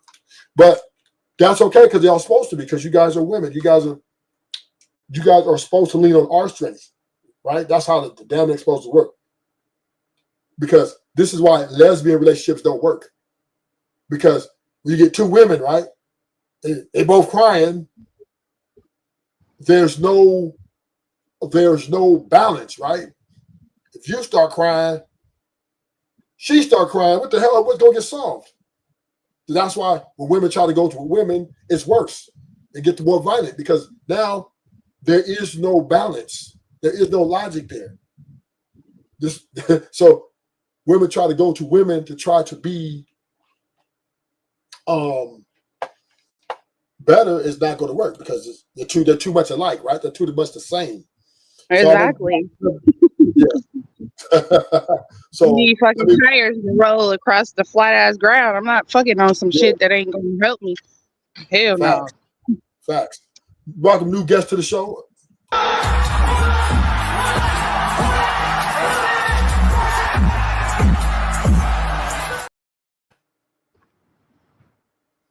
So yeah, welcome to the show, Papi Blanco. Papi Blanco. Yo, how you doing? How you doing? Yeah, so bring you up to speed. I do think Tommy was correct in his assessment that men and women are not equal. And my question, though, I posed to the chat, this is before you came, Papi, is Tamika even admits that men are stronger physically, that we never be equal. Now, she was capping when she said women are internally stronger. I don't know where she get that from. But my question I posed out is, if men are more stronger and more capable leaders, because leadership, and I'm going to say this before I ask the question. Leadership, a part of leadership is image, right? And part of that image is you got to be able to whip a motherfucking ass. You got to look intimidating. This is why if it was a bunch of men, the stronger men, the more physical men, with a little bit of brains, typically are the leaders. If not, they appoint the leaders, right? Strongest dudes, the dudes who are more, if they know that they're reckless, they'll take a nigga that's smaller, but yes, who can think really well and use rational reason. They'll put him in as the shot caller, the leadership position, because they have confidence that he's not going to do emotional response, or he's going to be even about it, right? And this is how us men, we assimilate and operate amongst each other. And this is how we move forward in wars. And this is how we move forward when we're like in situations where survival is of the fittest. But women typically want that position. And this is the question I have. Why do women want to take a leadership position that they know they're not good at? Because you're not good at it either, and they get tired of wasting their time fucking around with you because you're a time waster. They like, why fucking ask a dumbass who's not even going to use their eyes to read, use their brain to fucking think? Why even fucking do it? You might as well do the shit yourself. Okay, so you're saying that you're calling that dumb because what? What did he do that was dumb? Blind, stupid, ignorant, whatever the fuck you want to call it. That's what it is. The nigga don't give a fuck. So why even put him in the position to make you fucking be disappointed? You might as well just do it yourself. Give a fuck about what though? I don't know. It depends on the situation. Explain the situation, because you just asked me a question and I just answered from what I could think of. The reason why I would try to do it myself instead of trying to rely on a man. Okay, so typically when it comes to relationship, right? Mm-hmm. And typically are the leaders because number one, they're providers, meaning the finances, as well as the emotional balance, meaning they're more logical, more within reason. They're, and also they're better protectors as far as physical strength, so they bring a covering. So this is why men are typically better at this when it comes to the right relationship dynamic. And you're saying for dumb shit, like I'm a little confused about that. When typically, if you were the man, let's say for your position, if you were the man for 7 years, obviously you thought highly of him at one point, because 7 years is a long time. So I think being in a leader position is very stressful, number one, because you have to be responsible for somebody else's well-being, whether it be your woman or whether it be a group of men, right? Like when I was in leadership at one point, I was responsible for a bunch of men, trying to make sure they get home safe. And that shit was stressful because now the breach of war sometimes was at the door, and I had to make a call on it, and the call had to be the right call, or I could get ousted, right? So I don't think leadership is something women should even want to deal with, right? All they got to do is kick back and be a bad bitch. That's it. That's it. That's it. And reap the benefits. They don't have to get up there and delegate shit and deal with pushback and deal with. So what you think? What's your take on this, Poppy? Yeah, man. Of course, men and women are no equal. Men is better pretty much most areas that matters in life. Women are better than men at very few areas, extremely very few areas. Men is usually bigger, stronger, smarter. You know what I mean? Be able to think the longer picture. Women tends to think they might men tends to think long term. Women tend to think short term. You see what I'm saying? So and the reason why is because it's all the system, bro, right?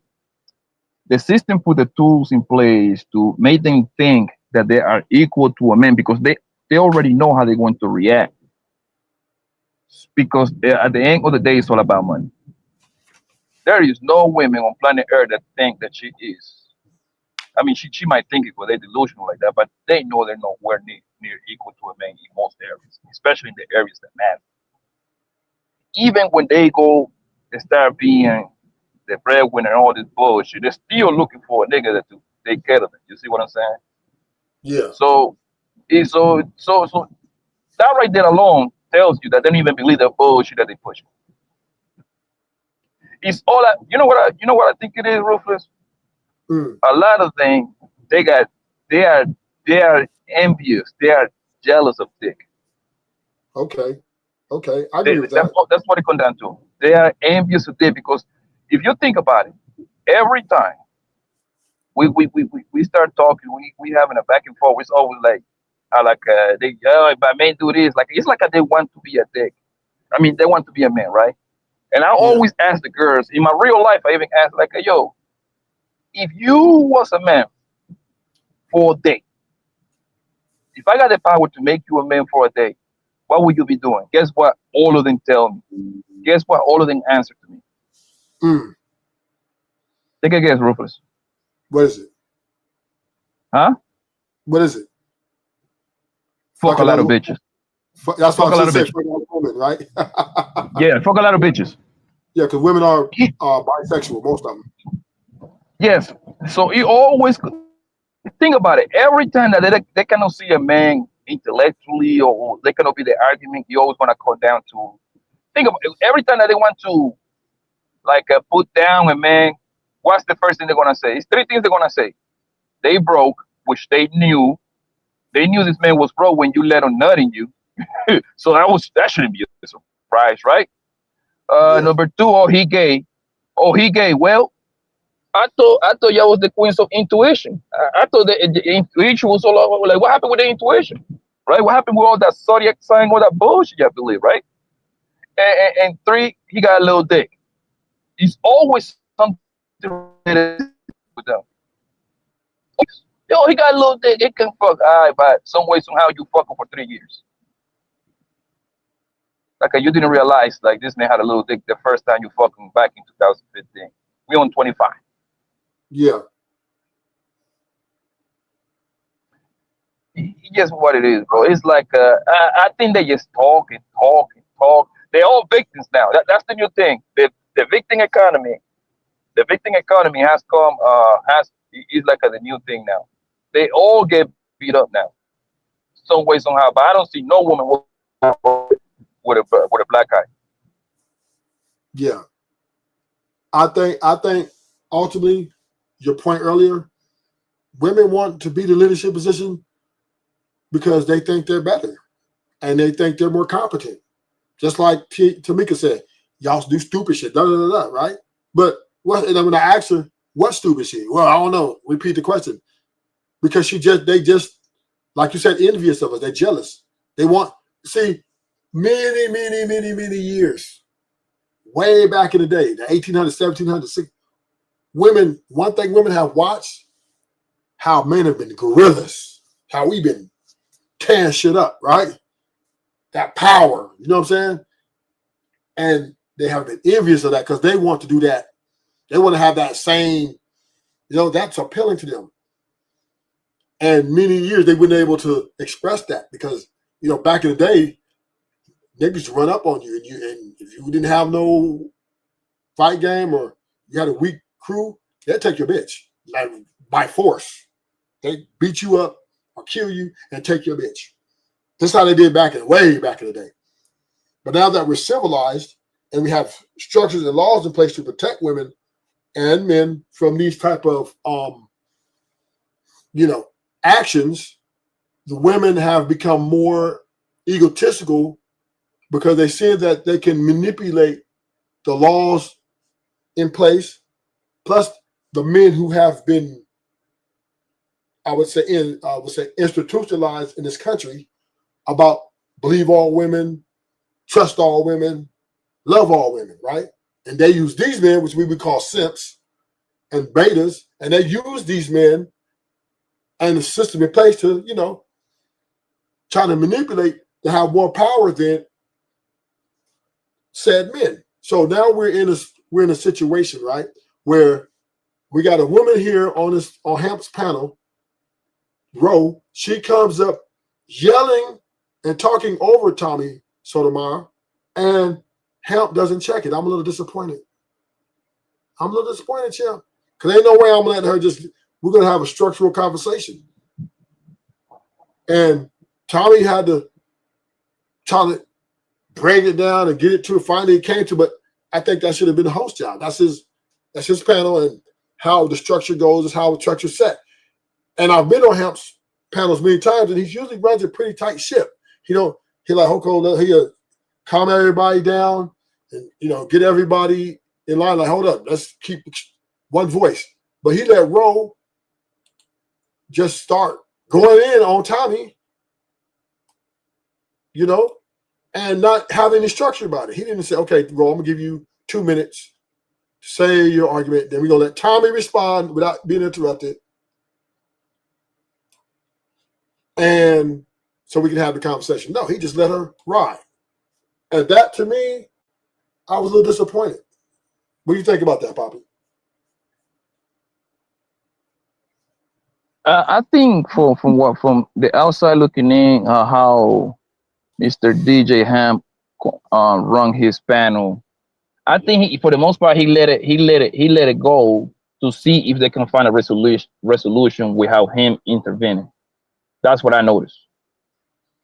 He let it go because he wants to see if both of them come to a resolution. That's what I think it happens in this situation. So like you got yourself in there, and let's see if you can get yourself out of it. Okay, good point. I'm gonna play it real quick. I'm just gonna run a little bit of it, and I'm gonna tell you why I think I have a problem with it. Black women, you can get on TV and play the clown. I'm being what it is. Don't like black women, and that's what it is. I'll wait for you to finish. No, you go ahead, sir. You said that I came. Let's go back a little bit. Any person that you don't like. Did I was telling you I was teaching you? Did I say I was teaching anything? That way. Ma'am, did I say I was teaching anything? No, but you got on this panel with the intention of telling us why men don't approach us. You can't do that, sir. You can't do that. Because No, hold you on. don't like Hold on, black stop women. it. Now you said I can't do it, You and yet can't. when I said my reasons of why men didn't, You there were can't other. do that Okay, I will effectively wait. because I you will wait. don't. And that's what I have a problem with. Right? It's just a bad look. And this is the part of the problem. If we're going to have these conversations and try to hash out the way we want to treat each other, it has to start right there by him coming and regulating that shit. Right? In my opinion, right? I think, I think hemp runs a pretty tight ship. And I agree with you. That's how he does his panel. But in this gender war right now, I think he should have came in, regulated her. Okay, bro, this is how much time you speak. Then when you're done, I think this was a bad look. And I think commonly a lot of men on these panels let the women infiltrate the manosphere or the red pill, whatever you call it, space, and come in. Bro came up to check that nigga. She came up and checked that nigga with that ugly ass hat. To where, and that's, to me, that shouldn't happen. Even though Tommy held it at the end a little bit, I think he did a little bit far with the jokes. But once again, we got to get our house in order as men. We can't let these women come up and do that. What kind of entertainment value is that? Right? How does that look? A woman just sitting here trying to put you in check. She yelling at you can't do that. Blah, blah, blah, blah, blah. And then when he's trying to speak, she overtalk him. And then he's trying to be respectful, but then he's trying to talk and then she's telling him off. This is, especially amongst black people, this is a bad look. And I think hemp should have checked that shit. So, I don't know if, I don't think that hemp possessed great leadership right there. I'm putting that on the host. I got to.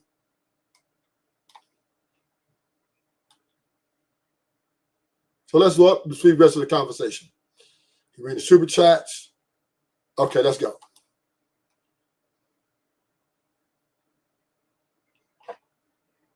Child, because that's a scary thing. That is a scary thing out here. I would give beans and hemp their props because, again, respectfully, we could tell that what they give, they care. They do it in care. They do it with good intention. But some of y'all, no, hell no. I would never. It is scary. It is sad and it's scary. It is sad and it is scary. Well, Ro, I would agree with you. I haven't seen many people. I have a sister, like a lot of people know, and I told people flat out on these panels, I would not let you date my sister. No, I would not be okay with it. That's a lot of people out here. I feel that way about. But not all of us. There are a good number of us out here who actually mean well and actually do, just like I've seen tonight, give people the answers. Like tonight, the ladies had questions, and I watched men literally give them the answers to the exam, and they just didn't want to. I was amazed. It is amazing to watch it when you see it in your live and in color. It's like, yeah, but he just told you the answer, and that is the correct answer. It's like no. I'm like, we can't help you. You don't want to accept it, but the answer is what the answer is, ladies. It's just like it's amazing to watch. You always get the answers, but then still say no. Help me understand that. It's not even that we're saying no. It's not even that we're saying no. It's just some of you come up here and we know for a fact, like Tommy, we know for a fact his ass don't like black women. We know that. You know for a fact that I have a large penis. We know that for a fact. We don't have to debate it. We don't have to question. We know for a fact he does not like us. And you know for a fact that I have a lot of people who feel the same way too. So those two things can exist. Like I said before, you don't care. Bro, question. Is it black women or black women's conduct? Ooh. That Tommy doesn't like. I think he doesn't like us. I honestly think that. I think, and I say that him only because. So why did I give the one woman above you credit? Tonight he did a lot of generalizing. Anything mean to the woman above you? Number one, tonight he did a lot of generalizing, and number two, we all were swept up. But then when it was brought the question to a man, when a man was asked his question about whatever he does, it's I think it was Trigger Mike that said it. Oh no, I'm talking about people around me. I'm talking about me. But remember, I stopped them in. Okay, you did. But that's the thing. What Trigger Mike is saying, ma'am, is we don't get offended by generalizations. They don't we hear as men, we hear sweeping generalizations all the time. We hear niggas ain't shit a lot. We hear niggas don't take care of their kids a lot. They don't affect us. We don't get mad and go around because somebody said it. We don't get affected by it because if it don't apply, we gonna let it fly.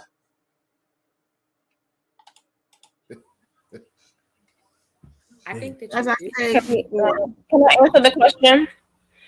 I wanted to answer the question. Namely, and only because of the conversations I've had, of course, because I know him. Yes, if I did have a daughter, I would entrust her to him in terms of leadership. And Hank, just because we've had more than one conversation with him. But the rest of you guys, I'm sorry, I don't know y'all like that. I can't trust my babies to take off.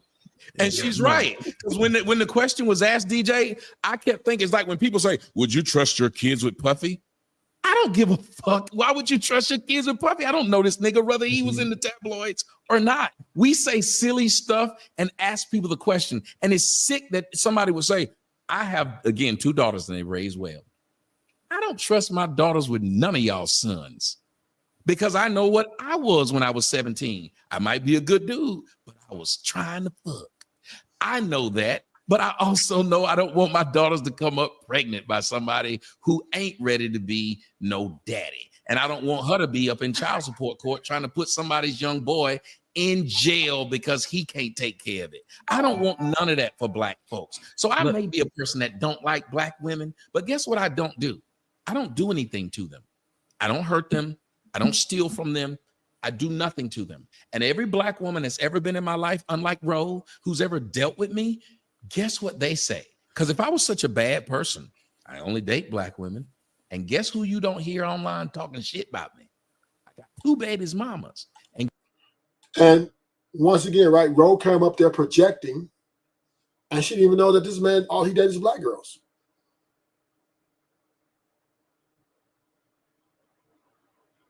She came up there yelling and screaming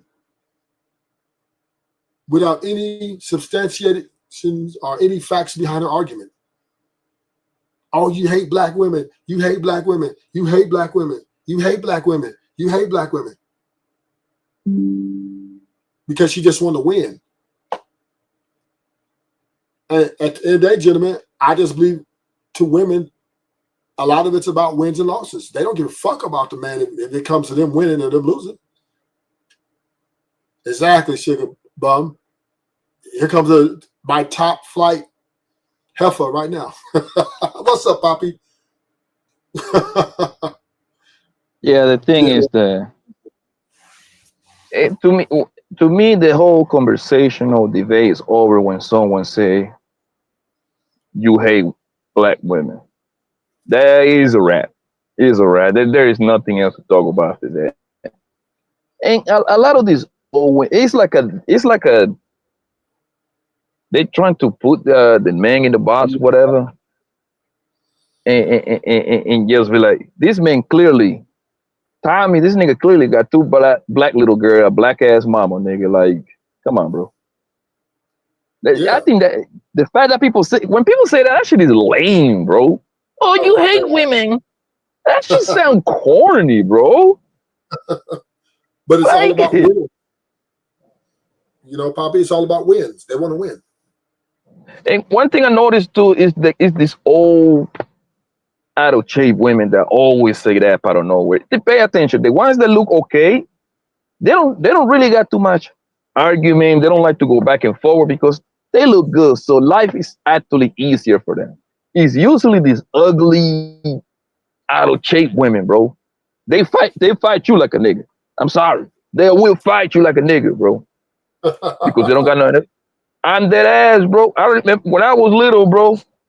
I told my sister, man, my girl's cousin, I'm like, yo, whatever y'all do, y'all ain't fighting nobody, especially ugly women. Because I know they were trying to scratch your pretty ass faces. You see what I'm saying? I'm dead ass. Yo, I was raised in Brooklyn, my nigga. That women over there, they slice other women's face, my nigga, with a razor.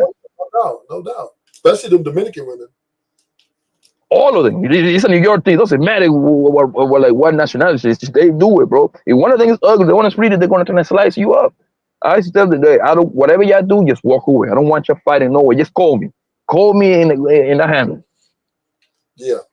And but it just like the thing with the Spanish, man. It's just like once the logic is gone, it's always gonna. That's what it's gonna come. Oh, you hate women. I hate women because I say 2 + 2 is fucking 4. Really? And no, it's not what you say. It's not what you say. It's how you say it. Really? Right. Or who says it, right? If they don't like the guy, they're going in even though he might be correct. Mm-hmm. You're right. So, you know, if they don't like you all the time, they got to, you know. So, yeah. But I believe that we give women too much rope. I do. We give them too much rope.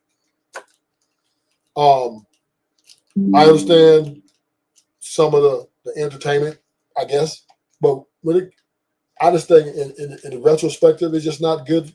It's not a good look, especially when it's black people, right? It looks bad, man. She's trying to hate women, and he's indulging in helps not regulating. I'm like, you know what I mean? Like, and I see women do it too many times. That's not the first time it happened. Sherelle used to do it. Sherelle do it. Listen, we was on the I remember we was on the panel, it was a help channel, and it was me, a few other dudes, and Sherelle was on there, and we stated something, and she just started yelling, "I wouldn't fuck you, Ruthless. I wouldn't give you this coochie." I'm like, was that a profound statement? You know what I'm saying? And guess who you don't see online talking shit about me? Nah, because they driving nice cars and live in nice houses. So they watch me say all my stuff, and you know what they say? That's my baby dad. They don't sit up there and say, he hate black women.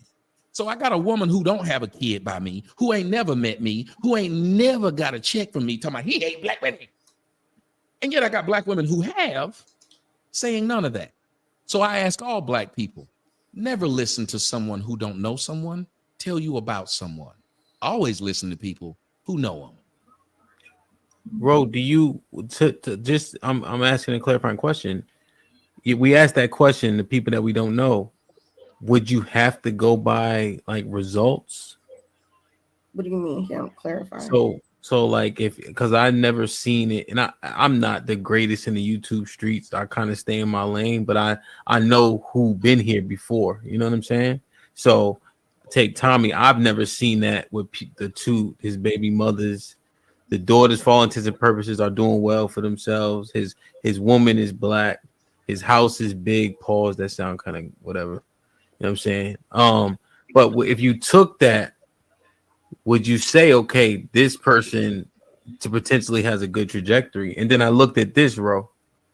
Drabino, who's 32 years old, said this, and he has no reason to. So I'm just thinking, like, is it what Tommy says or how he says it?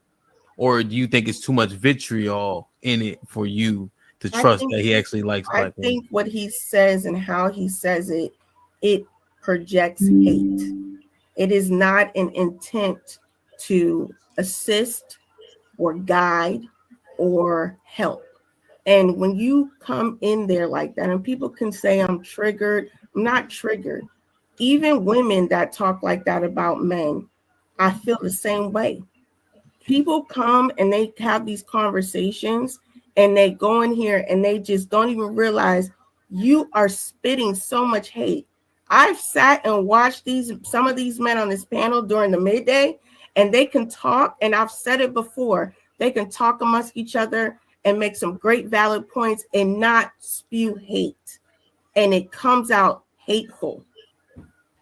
And I think he comes out hateful. I do not think he cares. I don't think he give a damn. I think what he does is he comes on these panels and he talks. There are people that do it. He come on here and think it's a woman's panel, so I'm gonna bring my point of view out. And the fact of the matter is, if he really was intentional and wanting us to really know and learn, he would have not come on here just to entertain, because that's what he came on here to do.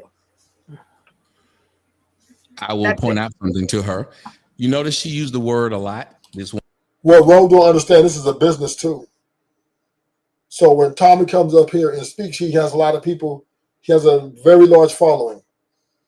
And his style of his content is he's very blunt and he calls it like it is. And he doesn't hold anything back. But this is why men and women, we're not equal. Because men, we could take some shit like nigga getting straight up and forward and blunt with us about the truth. As long as it's in a respectful tone, words, we can deal with it. But women, I don't know, they get offended. Why are you yelling? Why are your voice? Why are you being so controlling? Why are you being, because they want us to bow down to them.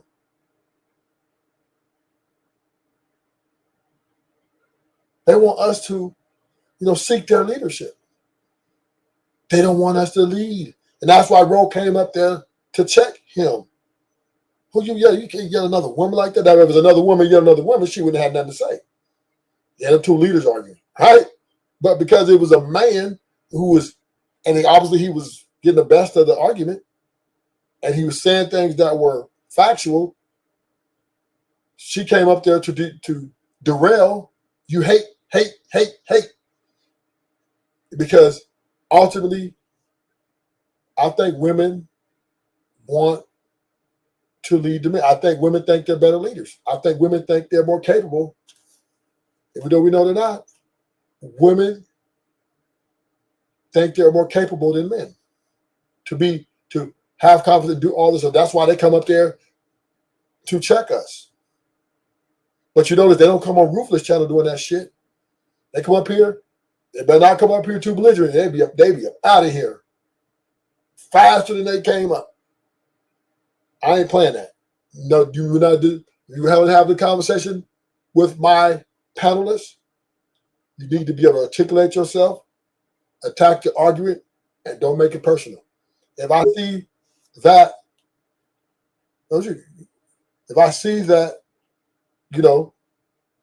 that the woman is not talking,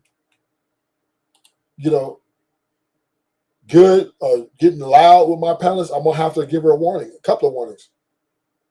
Mute her, because I would not let women come up here and bombard my panel ever to check a nigga. No, this is man space. If we let you up here, we let you say your little piece, keep it pushing. But don't come up here talking about you checking nigga. I ain't gonna let no woman come up here and check a nigga. No way. No way. They can have a conversation, but you ain't no check. Oh, you hate women. Shut up. Be quiet. Shut the fuck up. All of them right there is, and I would do it for the sake of, it's just not a good look. I don't think women should be getting wet with that shit. They need to be dropped off the panel, even banned shit. So I think us men need to hold a better standard. Let the women come on the panel and just check a nigga. What the fuck a nigga mean? You trying to come here and check me? If you didn't agree with something, substantiate your argument. Articulate your point. What you mean? Be quiet. Shut up. You hate women. Good luck with that. Yeah, they won't be on this panel. I'll tell you that. Yeah, they don't come over here. Yeah, they come on Ruthless space. Promise to you. I will drop a lot of these people is just socially awkward, bro, and very miserable. That's one thing I noticed. They say some of the wildest shit that I never heard in my real life, nigga. And I know a lot of people, bro. A lot of them. even when I come across ugly fat women, man, at least they know how to keep it okay, decent at least. On social media, man, they feel empowered. Oh, no They doubt. feel empowered. I'm like, bitch, have you seen you? Have you seen you? And I got homegirls. This girl I was talking to, I got rid of her. You know what she told me? My last ex, I used to whip his ass. I got rid of her immediately. So I'm like, I ain't giving up no losses. I ain't taking no losses like that. She said her ex nigga used to beat her. No, she used to beat him up. Oh. She said, yeah, I put hands on that nigga. And I know he could whip her, but a lot of men, they just. Yeah, I know. You know what I mean? And I got rid of her immediately. And she a bad bitch. And she got some good coaching. But I had to let her go immediately. I had to block her. Because I'm like, okay, I'm not taking no losses. I'm sorry, ladies. I'm not taking no losses. You raised your hand. She was proud too. She was proud to say she put hand on the nigga. She was talking shit. She was talking her shit. Like, and I was looking like, you put your hands on him? She's like, yeah, I beat that nigga's ass. I'm like, in my mind, I'm like, okay, Boy, this is our last time talking. This is what I always, my nigga. That's why I got a dyke as a hungry, my nigga. She fights like a nigga. Nigga, a bitch that even go down that road with me, man. My dyke hungry gonna beat the shit out you. I'm dead ass. She had done it too. I'm dead ass, bro. Don't play with me like that, bro. Right, don't play with me. I'm not taking no losses, baby. I love you, women. Listen to the women. Y'all beautiful. I love y'all, but don't y'all raise them hands. Rufus is not taking no L's. I'm sorry. Not from the women. I'm not gonna do it. I ain't gonna be able to do it. You're not gonna be able, ain't no woman gonna be able to walk away and say, y'all whip that nigga's ass.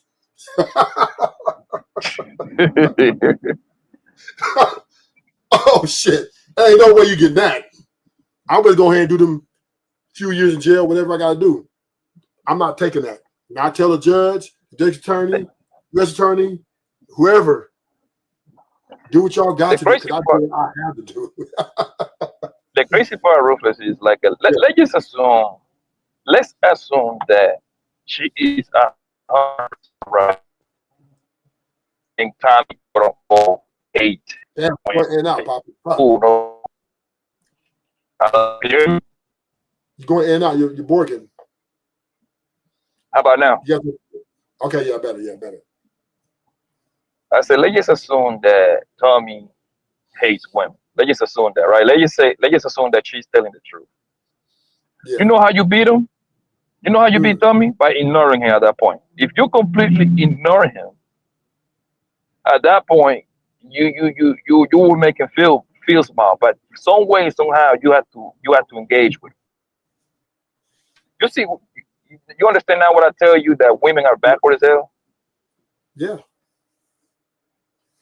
They don't run away from the problems. They run into the storm. Oh, no doubt. No doubt. But me, at this point, I don't even ignore them. I get rid of them. I dismiss them immediately. Because if they get belligerent, their voice go too high. There's one girl who was on the phone. She was talking about something and she raised her voice went up a little too high. She didn't yell, but it was a little high. I said, hey, I got to use the bathroom. Let me call you back. She said, okay. I blocked her. Let me ask you this, Rufus. You're familiar with Cynthia G then, right? With who? With that whole Cynthia G. Yeah.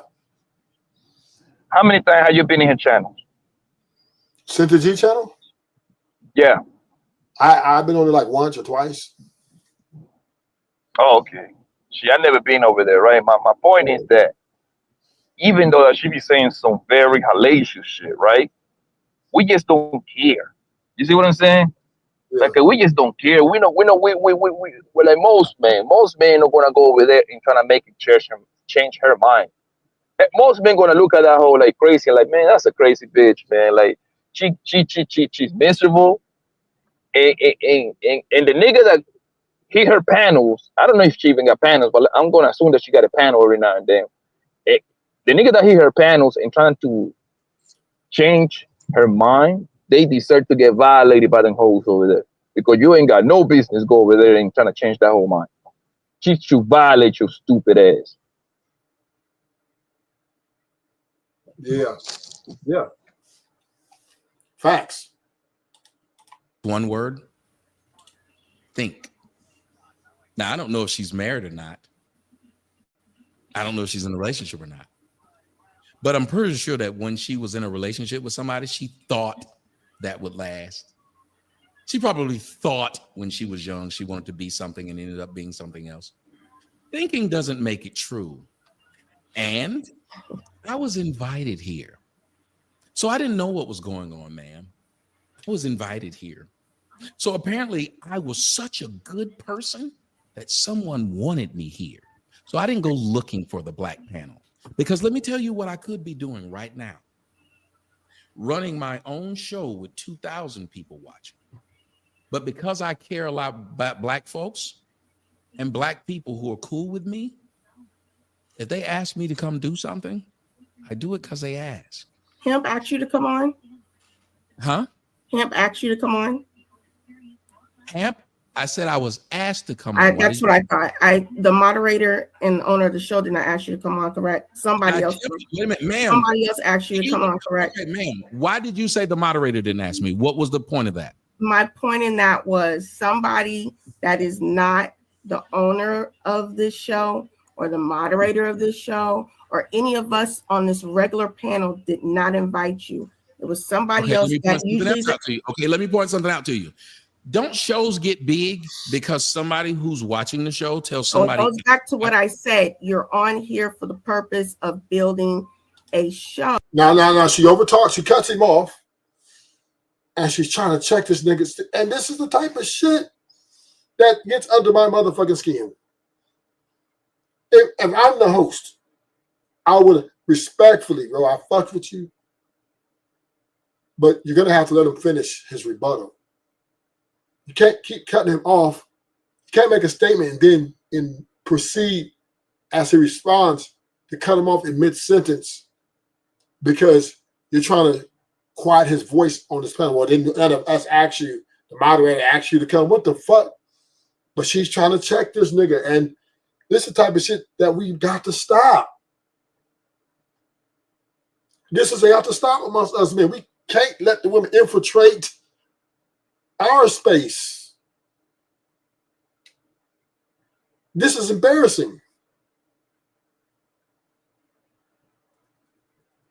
This is insulting.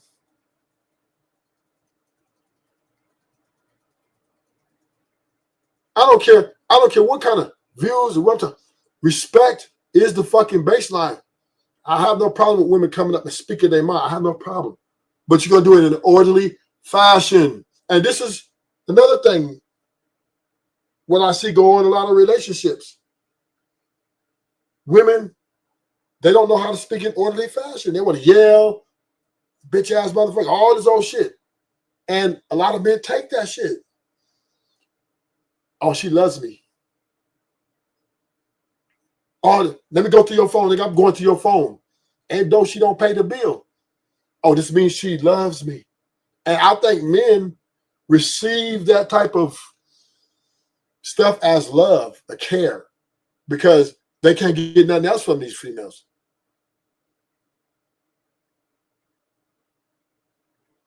Yeah, she probably regular show lady, Zyrox.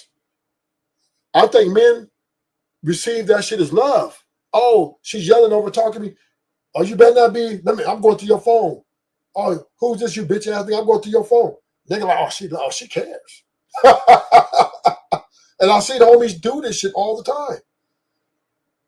Oh, the nigga, who paid the bill on that phone? I do. So she going to your shit? You know, that's my girl, you know, huh?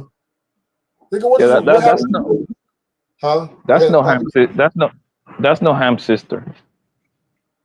That's no ham sister. Ham sister is somebody else. Well, ham sister's bro, not Ro, but the other girl, right? Yeah, it's some other girl. I don't remember her name, but it's another girl. Yeah. But this is the thing, right? This is here's where I think us men go wrong. We let the women cut us, other men off on the panel. We let them get over talk. We'll make them make false accusations and tell a nigga, fight nigga. Fight nigga. Survive nigga. And this is a bad look. Now then, when if I get called her names, if I get triggered and get to, get real ferocious, niggas say, oh man, that's a woman. Come on, Ruthless. But nigga, if the moderators or the host will regulate this shit, I won't have to do that. Don't make me have to regulate your show. Regulate this woman on your show. You regulate her.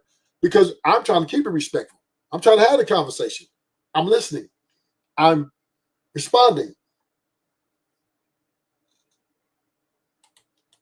Oh, and you're here. Even now, I'm just trying, even now, whatever you say, I'm talking to you as a gentleman. So I'm talking to you as a woman. You're here to entertain. Am I being combative to you? I'm not being combative. You are if you're saying I think over and over again, and all I said was after you finished all that, I said, ma'am, I was invited. Did the moderator invite you? That's not how I said it, and that's what I mean by you being over-exaggerating. It wouldn't matter who invited me. My statement was a fact that I didn't just show up trying to do something to anyone. I was invited because someone valued my opinion. And a lot of people value my opinion. And my point was, when you tried to make it be a threat, if you have people who value an opinion that you disagree with, you might want to pay attention to why people value that.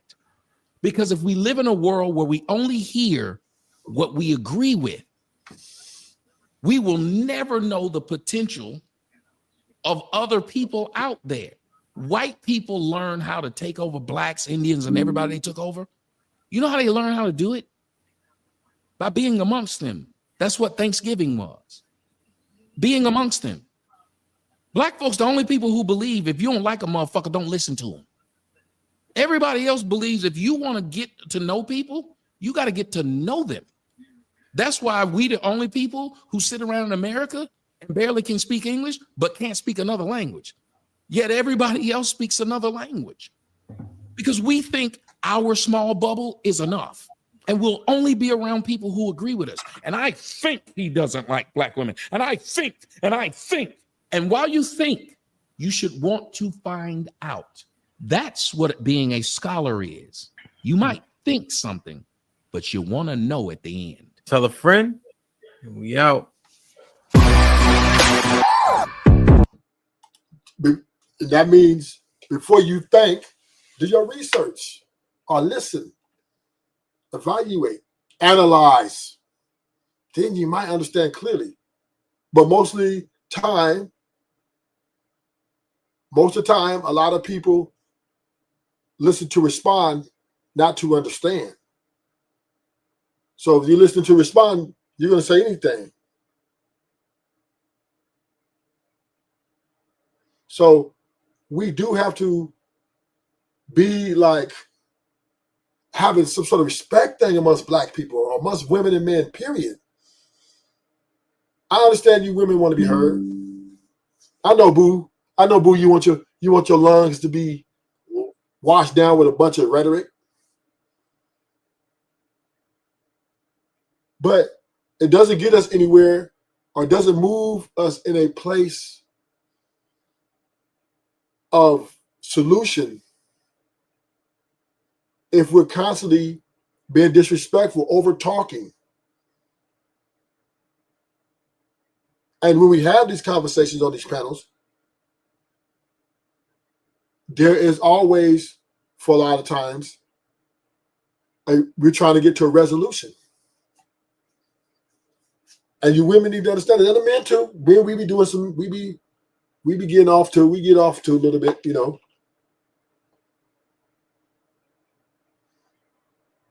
But we do have to keep it real, right? The only way we're going to get to a place of at least to be able to be cordial is the line of respect needs to be met. Regardless whether you agree or disagree. Just because you disagree with somebody don't mean that gives you the right to disrespect.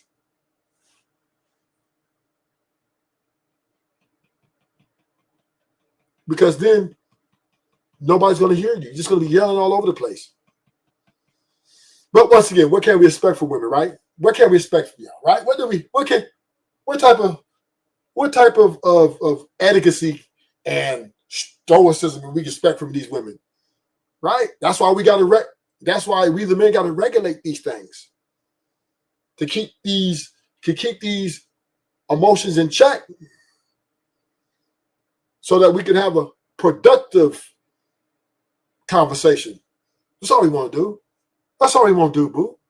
We didn't check you, boo. Because you come on Ruthless Truth panel and you get out of pocket, Ruthless going to check you, boo. Or I'll boot you, boo. Yeah, I'll get you up out of here, boo. Yeah. I'll get you up out of here. Yeah.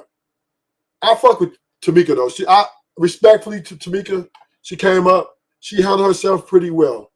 I dig that, right? And I see the Who's respect. Tamika? The one in the chat, TMKC. Oh, okay. Yeah. Yeah, I respect how she came up here today. But that shows she's been listening to Ruthless Truth. Now, Ruthless is not going for any, even Mella. Mella drops. As soon as she thinks she finna rage, she drops. Because she know Ruthless has got his finger on that motherfucking eject button. Pinky and brain. Pinky and brain. I'm brain, nigga. I'm trying to blow up the motherfucking world. But as long as you keep it respectful, keep it cordial to my panelists, and I'm gonna make sure they keep it cordial with you, and we can have the conversation.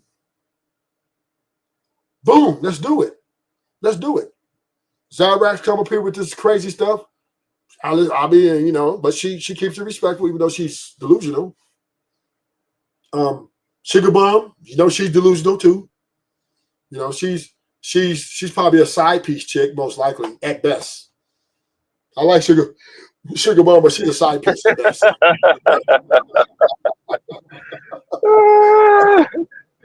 Yeah, she's definitely not white people. No. Sugar Bun, she just a whore. That's what she is. She just wanna dream though. She just wanna dream the whole you, suck some dick and get in door, man. I'm telling you, bro. I promise you, Sugar Bun is probably funny as hell to be with in real life. Yeah, like I said, she's side piece at best. Yeah. And that's a high level for her. If she makes it to that, she's graduated. And that's rare. Most dudes ain't gonna make her a side piece because she's a little too radical. Sugar Mom she's gonna talk a lot of shit. You got to shake her, right? But I'm just saying the most I can see Sugar Bum in is a side piece. And not because she's getting money. Yeah. But yeah, most women I've seen on these panels are Ro is late night creep at best. You know, who? Ro, the one that was yelling over Tommy. Oh, Jesus Christ. Ew. She's late night creep at best. This one here. Let me see her. That one right to the fat face one. I remember she's side piece at best, right? I mean, late night creep at best. Like they're gonna be some niggas that on that fence though. That's gross. I don't care how gross she is. The coochie. I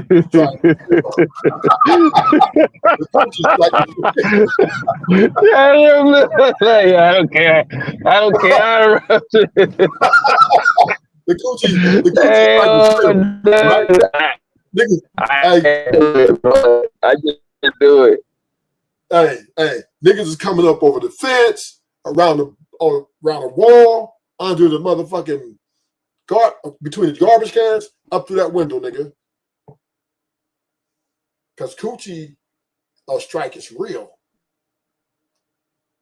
And there's niggas gonna be coming through that window. Shh. Shh. That nigga quiet too. He don't want nobody to see him. Because the nigga spot him. Oh, man, he gotta explain himself. Was that you, nigga? Me what? In the window last night. Don't you open up that window. But yeah, the coochie strike is real. So yeah, Ro is backdoor boogie at best. So we as men and women That's do. Yeah. But hey, I'm telling you. You could, your life got to be going. Your life got to be going wrong, bro. No. With that. No, Poppy, the game, the way the women are playing. See, Poppy, you look at it from the winning position. You know what I mean? Most of these niggas can't win with the women. They won't get. They got to get friend zoned for like 10 years.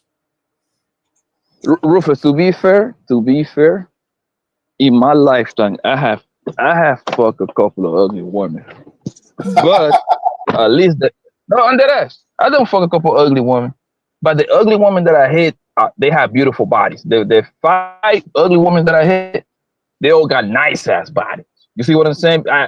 I could things that were lacking in the face department. I ain't gonna hold you, man. And but that body, boy, whoo, their body was like a 9. Their faces were fucked up, nigga. I owe up to my shit, but this woman right here, like her face and her body's fucked up. I can't do nothing with that, bro. I just can't. Yeah.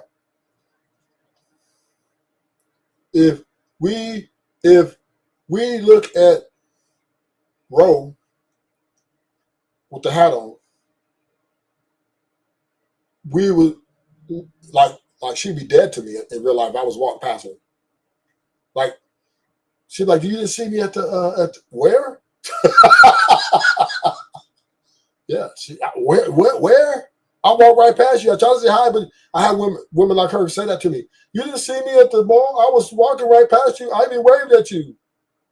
Okay, yeah, you dead to me. You ain't, because you're a bad bitch. Oh, you ain't getting past me. You're a bad bitch. I own it. Oh, I remember her. Yeah, she woo-woo. Oh, yeah, I remember her. But yeah. But once again, I don't think women, this is why I don't think women are good for marriage. Because of the equality mindset. They think they can check niggas now. And once again, this is what's happening in these marriages. Women checking niggas, they husbands. Excuse me, how'd you say that? Ain't no way you gotta be married. Repeat that one more time. Excuse me. Oh, yeah, straight on Devo. You hit him with a Devo? Yeah. Ain't no way you can have a healthy, marriage, and you have to tailor your speech to say a speech, right? You got to make sure your voice level is commendable. Then your word, how you delivery, got to be excellent. Nigga, you might as well say she's a leader. Because you can't go to women. Where you going? I'm going to go out, my friend. Bitch, take that shirt off. Take that dress off. What? Excuse? Huh? And there it is right there. Even when I deal with women now, this is a girl I've been seeing. She a bad bitch though. But she told me, how many women you got? I told her like, I deal with 12 women. But I got rid of 4. She said, don't say it like that. I said, what you mean don't say it like that? I got rid of 4. Oh, why you say it like that? That sounds so bad. I said, what do you want me? How do you want me to say it? Like, you know what I mean?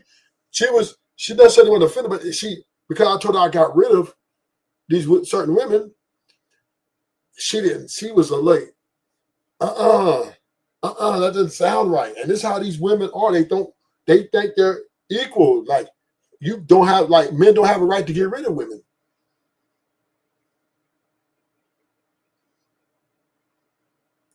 And this is why they're divorcing. This is why they're complaining a lot. This is why we're not getting along, because the women think it's better. And this is why I'm against why Roe was over talking Tommy. I think Ruthless. I believe. I mean, I don't believe fuck all that. I know the majority of these bras, they love to get ran through, bro. They will never say this out loud, but being a hoe is fun. Being a hoe is fun because they meet me, right. We start hanging out. We having. I'm an outside nigga. I like to go out and shit like that. I like to bring a bitch with me every now and then. Whatever. I'm gonna bring her with me. After that, we going back to her place, my place. I'm piping her down. You see what I'm saying? Then she's gonna stick around for a couple of months, right? And then she's gonna start acting up. After that, that's when I completely just fed away. I like, yo, I'm good, man. Right? Then you meet her, Ruthless, and start doing the same thing. You start hanging out with her. Y'all hang out, y'all go out, pipe it in 2, 3, 4, 5 months. She start getting on your nerves. You release her right back to the street. And then she's gonna continue doing that over and over and over. You know why? Because she like the thrill of being outside. She like the thrill to being hanging out and chilling and vibing. You see what I'm saying? And when you're chilling outside and vibing, you're gonna give up that pussy. That's why when these hoes get to around like 30 years old, they accumulate 20, 30 bodies because they've been doing the same thing over and over and over again. And they also know it's always going to be a sucker at the end of the tunnel to wipe them up, even though that they have been getting fucked by literally the city. Yeah. That's just how it is, bro. None of them going to admit to this though, but like, yo, I've been doing this for a long time. Me and my homies, my nigga, I've done fuck hundreds of bitches. A lot of women in my lifetime, my nigga. So that's how, like, none of these bitches cannot run up on game on me, my nigga. They don't have to tell me about I ain't gonna ask you about your fucking body count. I will never know the number, but your behavior gonna tell me how you get down. That's all I need to know. But the one thing we do have to understand, and we do have to be clear about, is post-nut clarity is real. You got to always remember that. That's always. Like when it was Thursday on Tuesday, I spent the night with this bitch, chilling, my nigga. Like in the beginning, everything is cool, right? Came through, little pretty John thing, you know what I mean? Pretty young boy, young there, like that, bro. We chill. We went out to drink. We had a good old time. We came back, blew it back out. We was chilling. All that shit going to start fading away when they start getting on your nerves. You feel me? Yeah. Like they start like trying to go on your phone, and then next thing you know, they start coming to your house. They start leaving their pennies at your house. They start leaving their fucking brush, that extra shit, just leaving clues for the other bitch to see it. Yeah. And once again, right, that's what post-nut clarity does. So, it's all, you're right. We do look for the red flags. We do try, and we look for the behaviors, but hey, post-nut clarity changes the game. She's the one, nigga. And there goes the toxicity. She already told me. I've been talking to her for like a month and a half now, right? But I just got the pussy for the first time on Tuesday. She already was telling me because her birthday coming up. Her birthday is in November. Yeah. She was like, she turned in 27, right? Yeah. She was like, yeah, man. She already telling me I'm coming to the dinner with her. Her and her friend, I'm like, nah, man, that's for you and your girls. Because usually when women celebrate their birthdays at dinner between their homegirls, like, nah, bitch, I ain't trying to be there with y'all hoes. Nah, I'm good. I'm like, yo, you and your girl can do it, okay? Me and you can do a little something private, just me and you. Yeah, I had a couple of chicks invite me to their birthday parties. I told them, ditto. I won't be able to do it. But I don't participate. I would never go to a birthday party again because I don't want them to think. I don't want them to get any ideas, right, of their role and their position. I literally try to keep things. If just one time this chick was starting to tell me about, oh, I had a fight with my mom, and I hung up on her, right, and I told her, hey, I lost service.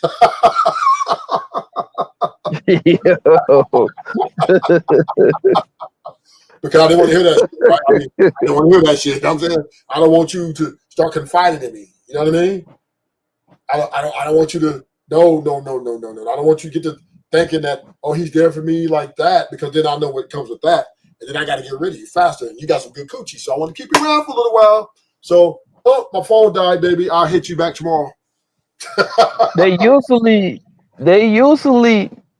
make you meet her mama on purpose. Oh no. Like you pulled up to the crib, but they don't let you know that her mama gonna be there. So now, mysteriously you meeting her mama. But that's they're using that because they make you meet the mama, right? Yeah. Then you can almost guarantee it. 3 weeks later, maybe a month later, she's gonna start saying like, what are we? You know, I don't let too many niggas don't meet my mama. You know, I'm serious about you. That's why they use the whole mama trick. Yeah. Because they want to make it seem like they are this awesome human being, and they only a very few niggas meet their mama. Bitch, shut up, man. Just shut up. Yeah, I had a girl mom was blowing my phone up for 1 week. Are you gonna come pick my daughter up? Are you gonna come see her? I blocked that bitch. So yeah, I'm with you. I'm not no. Mm-mm. But yeah, so men. I just don't think women are the best people to get along with, other than sexual performance. I just think that's where they're strong at. Not all of them, but the ones I deal with. That is part of the prerequisite for me to deal with them. But think about it, man. And I know I said this. I talk about this with my friends years ago, bro. Like 7, 8, 10 years ago, type shit. If you really sit down and break it down, the housewife bullshit, that shit is a scam, bro. That shit is a flat out scam. Yeah. Think about it. Besides when the baby is born to like a 1 year old, how hard can it be a housewife? Like how hard can they be that position? That's like a trophy wife in a way at that point once that kid go to school. Yeah. Yeah. What? They can nobody cleaning for 8 hours and cooking for 8 hours and doing laundry for 8 hours. And that's what they hang. Most of these bitches is lazy as fuck. That shit is a scam, my nigga. Yeah. Yeah. I agree. And once again, right, us men have to be more due diligence though. We gotta do our due diligence with these women. We got to. Can't keep letting them come up here and disrespect the homies like that.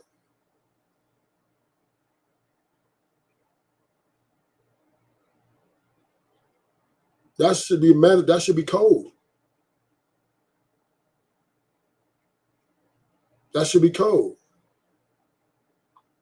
But that's the thing about us, man. We don't have no code in this motherfucker. We just let women come yelling at the top of their lungs. You hoe, I heard niggas say, you a hoe ass nigga. And, I'll beat your bitch ass. All this old shit.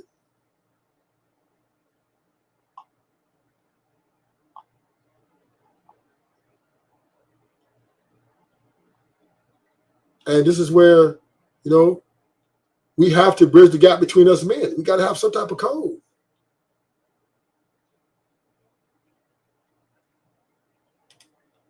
Fantastic.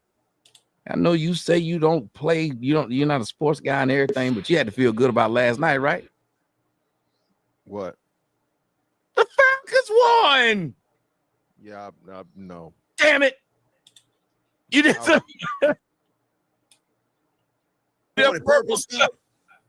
I want that purple stuff.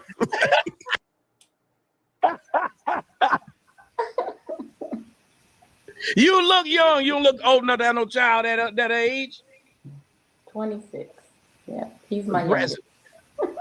That is impressive. That is really impressive. Now I look like I could have a child be like 40 or something. I'm sick of you, Angry Man. None of these jokes. You supposed to say, "No, bro, don't be putting yourself down like that." Angry Man, that'd be like, "Yeah, I was thinking the same thing." That's bullshit. I was not thinking that. I promise you, I wouldn't. Appointed him a Capitol defender. I love you, Mama. I love you. Dawkins' family says this is a painful reminder of the lasting impact youth violence has on a community. You're out here doing big boy things, and this is what's going to happen. You got to suffer the consequences. All right, ladies and gentlemen. So we see this, and I thought I would put it up there for my own reason. Going back to black women. But I will go to you, Angry Man, because you shaking your head and just disgust. What do you think about when you saw what you saw? Which kid was named Zaquavius? The one that got killed. Sweet Jesus. But that was a topic I'm going to broach, so you can go there if you like. I'm not, because he lost his life, so I ain't gonna go there. But you know, it's crazy because ain't no need of crying in court. Like, there ain't no need of crying now. Like, you wanted to be a YN and spin the block on the ops. I mean, you want to know what's interesting to me? Whenever, like in the 90s, whenever Gen X dudes got convicted, you know what I'm saying? They took it on the chin. Like, you know what? I'm gonna have to do this time because I did it. But nowadays, I notice these younger cats, they be boo-hooing in the courtroom. And I'm like, bro, if you wasn't built like that, what was you doing? Doing that. Yeah, what was you doing out there doing that? It just lets me know that for the younger cats, it's more of a game to them. It's not even something real, because the way they're reacting when they get convicted, like, what did you think was going to happen when them people got you in the courtroom?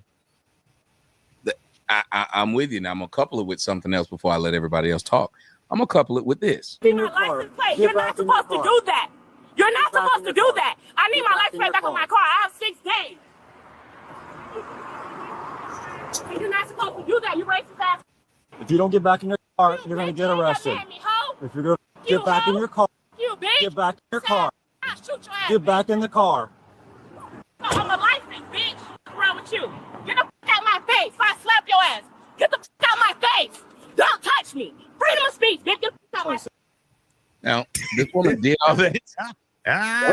This woman did all that, Angry Man. She did all of that in front of her 2 children who were sitting in the back seat of the car. She told the cop, "I will shoot your ass." And then at the end of the video said, "I didn't do anything wrong. I just said I was going to shoot you. That's not a crime. I didn't actually shoot you," is what she told the police officer. Now, the reason I paired those two together, and this is why I'm going to let everybody jump in on it, but I'm going to go back to you to let you finish your thought. The reason I paired them together is, see, the boy said he did what he did for his mama. And he kept hollering, "I love my mama. My mama, my mama, my mama." And I remember being the my mama's boy. I was. Stood in front of a gun while my mama was fighting one of the niggas she was dating. Stood in front of the gun. I was little, because I was going to stop him from shooting my mom. Mind you, the mother, and I've always said that black women are the main causes of violence in the black community. Those 2 kids in the background heard their mother say they were going to shoot a cop because her tag was suspended. Hers. This was normal that they go to, in my opinion, violence to solve a problem. I remember getting the shit beat out of me by a bunch of women as a child. With no man around, it's a bunch of women. And they would find whatever the fuck they beat you with a whole tree. They beat you with, we used to get beat by a Six Flags over Georgia paddle. I am not lying, a rowboat paddle. They would beat us with this thing. Do you think that a part of why I say that they're the enemy to black progress is that black women, many of them say, they took this violent mentality to save their children, so they would beat them, and they also believe that their children should love them regardless of what they were, because, well, I'm your mama and I'm black. Well, it's a contradiction because they don't have no problem whooping somebody's ass for doing something wrong, but they don't want nobody whooping their ass when they do something wrong. They think they supposed to do whatever they want to do and ain't nobody supposed to touch them. And I said this a while back. One of the mentalities we have in the black community that is the dumbest shit in the world is teaching little girls that nobody can put their hands on you for no circumstances. That is the dumbest shit to teach someone, because it makes people think they can put their hands on people and nothing happened. Like how she stood there and told the cop, "Don't touch me." He the police. If he getting ready to arrest you, he can touch you. And it's really goofy, because if that was a brother, he would have tased the shit out of his ass. He'd have shot him when he said he gonna do it. Shot him. He would have lit his ass up. Matter of fact, if he would have said, "I'm gonna shoot you," that gun would have came out so quick. Especially walking back to his car after he said it. Yeah. And walk back to the car. Like, how you gonna tell somebody you gonna shoot somebody? Yeah. And the reason why I'm bringing this up is this is the confidence these women have. So you can imagine if she talked like that to a police officer, she'd definitely talk like that to her man. And this is a dangerous attitude to have. Why are you women running up on men like that with that much confidence? It's one thing to, have a disagreement, but it's another thing to think you can whip a nigga. And men, we restrain ourselves from doing things to you because we don't view you as our competition or in our class of finance. You guys don't qualify, but y'all take advantage of this shit. Y'all keep pushing the line, and then y'all don't want no retribution. Y'all don't want nobody to check y'all.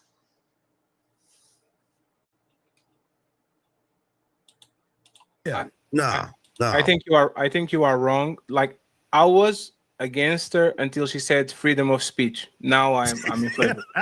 Before she said freedom of speech, I was like, oh, okay. Now I understand what's going on. But I just want to point it out because my job is not to talk about women that are not mine. I'm a princess, men can touch me is a Western thing.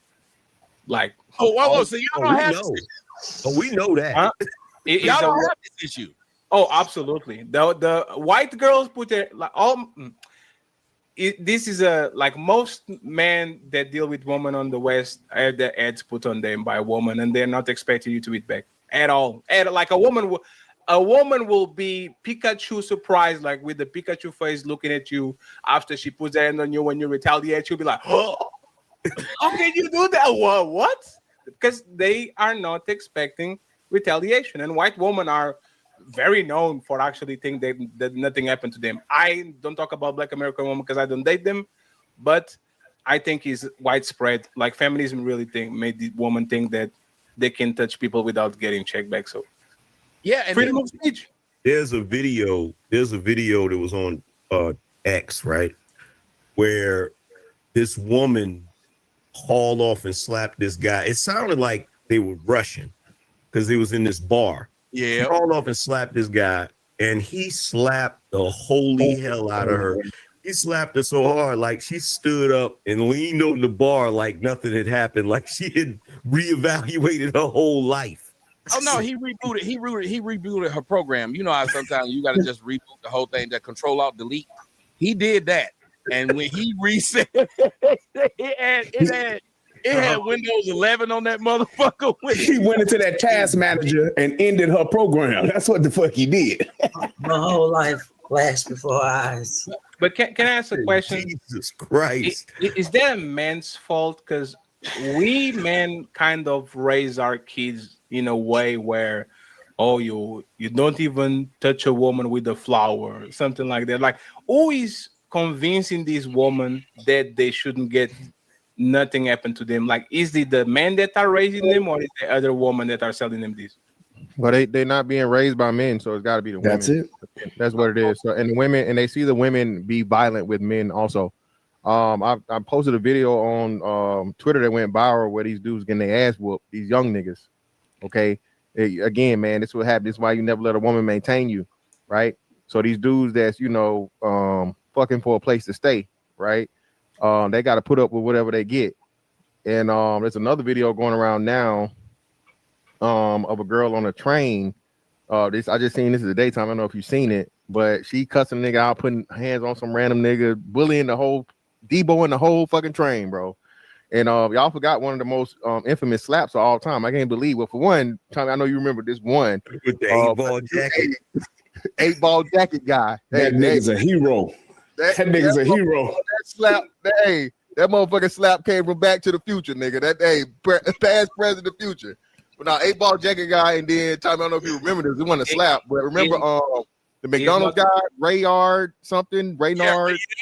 Bro, that shit was hilarious, bro. This nigga was a hero. They got mad at me because I hit him. And you remember the other one? And this is why I believe in the short-term investments, right? I think long-term investing with these women is just going down the path of instability. I mean, and there's no getting around it. Short-term investment equal less liability. That is the formula. Short-term investment equals less liability. And to me, that is valuable. That is valuable. The way these women are, want to get loud, want to get physical, they think they want to square up. And me as a man, I know what I'm capable of. I'd have been in plenty of warrior fights.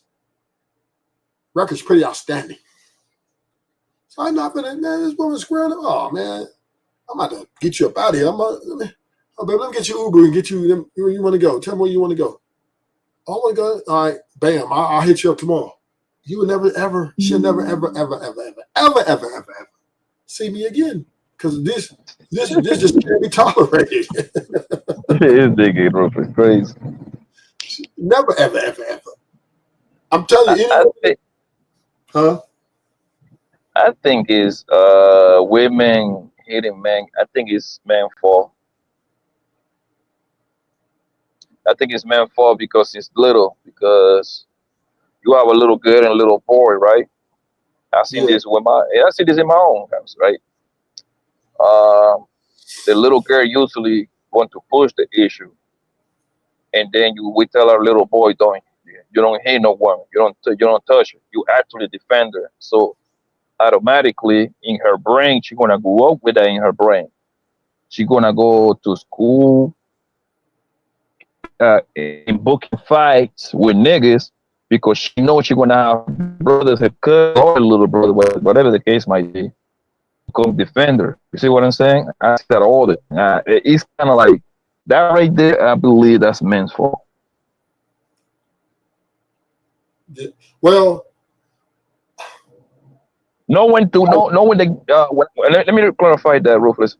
Know when they grow. But I think like at the philosophy, the indoctrination with the hitting men, and because they know they cannot be hit. I think like us men, we put it in their brain first. And they grow up and never grew out of it. You see what I'm saying? Yeah.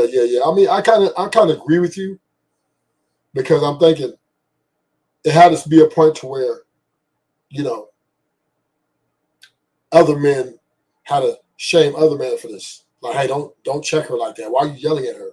Why, you know what I mean?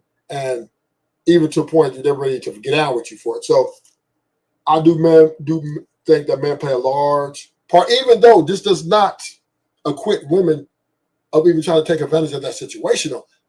And let's take the strange women, woman that's not your girl, some woman, random woman out of it. But your wife, nigga, your girlfriend of 5 years or 2 years or even a year, and y'all share the sentiments of I love you, I miss you.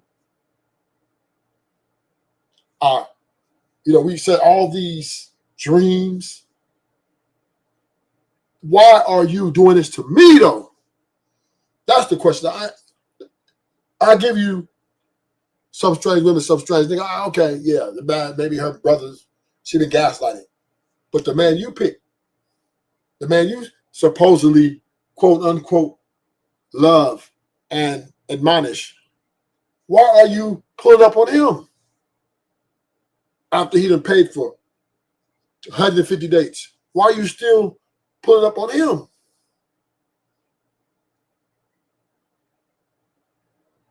Okay, that could be it. That could be it. But yeah, that could be it. But still, right, the man you love, the man you picked, and he's been a gentleman to you. A lot of niggas still put on chairs. A lot of niggas got that LL Cool J mentality. They're putting out that jacket so you can walk over a puddle. They put that jacket down on the ground and walk over this puddle, bitch. So I don't understand why women want to get up on them. Or maybe to Poppy's point. Niggas is too nice. Niggas letting their guards down. Are we over the chivalry put us in a weak position? Did by participating in chivalry, did women lose respect for us? That cost us our position in power? Listen, when I was coming up, so I'm from the 80s, 70s, 80s, 90s. Nigga, you know how many love songs were made for women? From motherfucking the Isley Brothers to motherfucking Keith Sweat. Did that cost us as men, as our power and position in the house? All that motherfucking romance, buying flowers. Did women take our kindness for weakness? This is what we have to ask ourselves. So to Poppy's point, is it our fault? Have we put the rose-colored glasses on when we see her? She can do no wrong. You wake up in the morning and she wakes up sometimes and she tell you shut your bitch ass up. Do you say that she love you? Are men accepting that as care? So, you know, when she snatch your phone from you and say, nigga, get the car keys, do you just say, yes, honey? Yes, baby, boo-boo? Are we doing too much acquiescence? So maybe Poppy's right. Maybe as men, we too motherfucking nice. Because think about it. If you date a woman and you give up your options before she prove herself, what is that saying? Who's calling the shots? You don't even know this woman. Y'all went on your third date, fourth date. She talking about, ooh, I don't think you should, I don't want you to date nobody. And you say, okay, baby, it's just exclusive to you. Boo. Boo. Think about it. According to them, right? You have to be all these things like 6 feet tall. Well, I'm 6 feet tall myself, right? You gotta be financially superior, stable, right? Yeah. Well, I'm doing great in life, so I got that covered too. That's another check, right? You gotta be all of this to date an average bitch that there are a few niggas in the hood already done hit. Think about it like that. If you let them tell the story on social media, like you gotta be all of this because they don't even believe it. They don't even believe it because if they are so great, they wouldn't be over here alone. Right? They are the one that be craving for relationship. And some guys, me, I like to have multiple hoes. So it's like we be in relationships already anyway. I just like to have a bunch of hoes around. So it just like social media is nothing but like a diary for this whole my nigga. But it's just all a lie, bro. It's all a facade. That's what I think. I don't know if y'all take it serious. I don't. Whatever they say, I believe the complete opposite. So this is why I'm against marriage. This is why I'm anti-marriage. Because I believe if you marry, you lose. unless you get your side chick. Marriage is usually for the kids, you know what I mean? It's like, I think that's the number one. I think that would be like the number one reason why a man wants to marry a bro, to have kids. That's what I believe. Because I think the numbers of niggas that want to marry a bitch and no kids is going to be in play. I think that number would be super little. You know what I mean? So the reason would be the kids, my nigga. So it's like a package deal. Well, I got to get a bitch so I can get a kid out of her. So, but I agree with that. But still, right? Why would you take your kids and put them in a burning house? That is a definition of insanity. We see clearly what these women are doing. It's not even a secret anymore. Either they leaving you, or it's going to be a hostile environment. And you're going to have to happy wife it, happy life it, because she will leave if you don't happy wife it, life it. So, well, I understand. Hey, I think we got to accept the co-parenting. I think co-parenting is better because at least you keep leverage. She can't take you to the courts and try to take all your property and all that shit. All she can do is get you a little child support. You know what I mean? But that's about it. Yeah, and then at least you're not worried about she getting the house or nothing. She came what she came with, she leave with.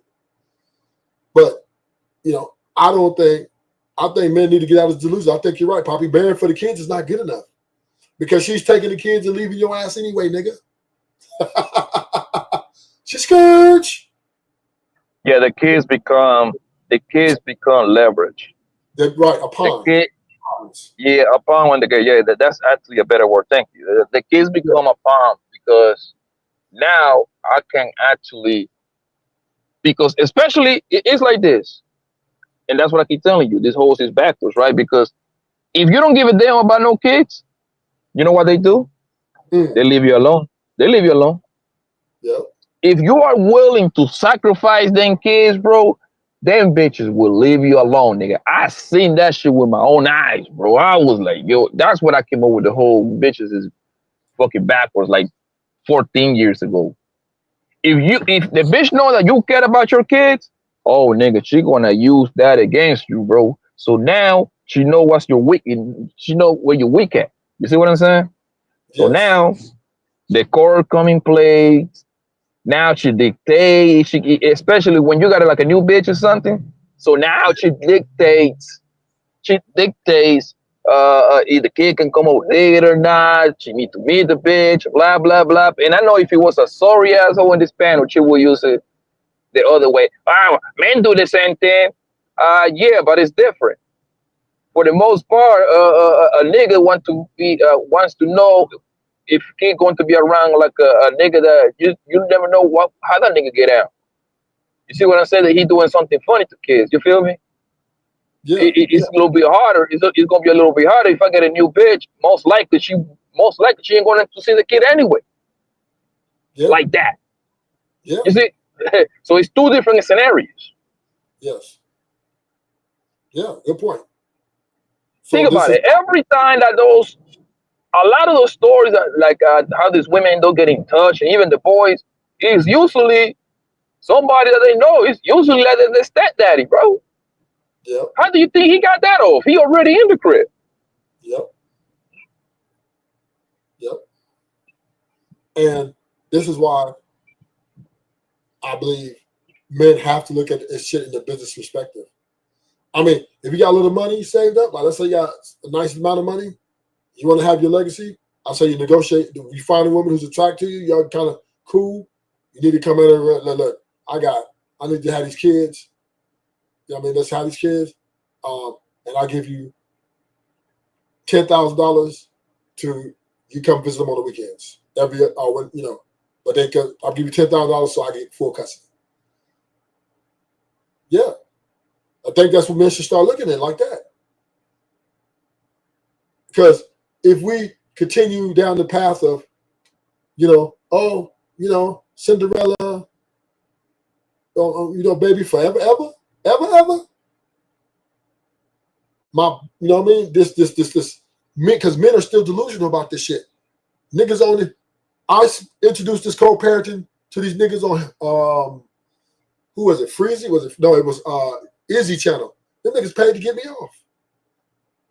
They're like, no, Ruthless, it's got to be marriage. Marriage is the best way. How is that when the women are fucking leaving, nigga? The women don't agree with you, and you can't make them stay. So hold on. So Rufus, so you in support of that nigga Jay Prince idea then, right? Yeah. And you know what his idea is? He find like the raggediest whore in the hood, they need a crackhead to get them pregnant, so he can have a full access of the kid. So you cool with that then, right? Yeah. Yeah, I cannot rock with that. I can't do it. This nigga, you know how crazy that is? Yeah. I think men got to get over I think marriage is a thing of the past now. I just think it is. And all the marriages are pretty much unsuccessful. All of them. I'm telling you, the ones that you see is most likely happy wife and happy life in it. There's just no other way around it. The women are pushing for supremacy. And when you marry them, that gives them more power. Yeah, I have been personally, I have been blessed. I got a great, the mother of my kids is great. She's a great mama. You see? So she literally live a mile and a half from me. So I can either walk, take me like a 17-minute walk, or I can just get on the car. It takes me literally like 3 minutes, 2 minutes. I see my kids every day. You feel me? Yeah. They live close enough. I literally, like, every time, like, oh my God, I hear something in the backyard. I'll be there literally in 2 minutes. Boom. And you guys function. I think you guys, Poppy, to your point, I think you guys are functioning better like this than if you guys were a couple. yeah, she gets on my nerve, man. I mean, I still fuck her. Still be fucking her every now and then. Yeah, but I'm just saying, I just fucked her 2 weeks ago. But as a full-time couple, y'all be worse. It would be catastrophic. There's a reason why she's your baby mama. Because that's another one. Man. The baby daddy always going to have access, man. Yeah, but that's why I'm saying that's why I'm against marriage. Because pretty much, Papa, you got everything a married man got. You know what I mean? Access to your kids when you want to, and you're still gonna have access to her for the most part. Yeah. You know, until that she get a. And the way it's going these days, women aren't shacking up with men that easy no more. But, even though, and I think because you come around so much, that's probably why she hasn't really put a stepdaddy in place, or maybe she did and it just didn't work because you always see your ass. No, she haven't. She know better. No nigga allowed to be around my kids. Like that's a rule, buddy. That's the stone cold rule right there. She know how I give it up. Yeah, that's why you keep laying that pipe down so you can keep that, So Poppy, see, one thing about it, Poppy, you're like me. See, Poppy figured out. You're one of the smart ones, Poppy. You figure, I'm not going to marry this chick. We're not really compatible.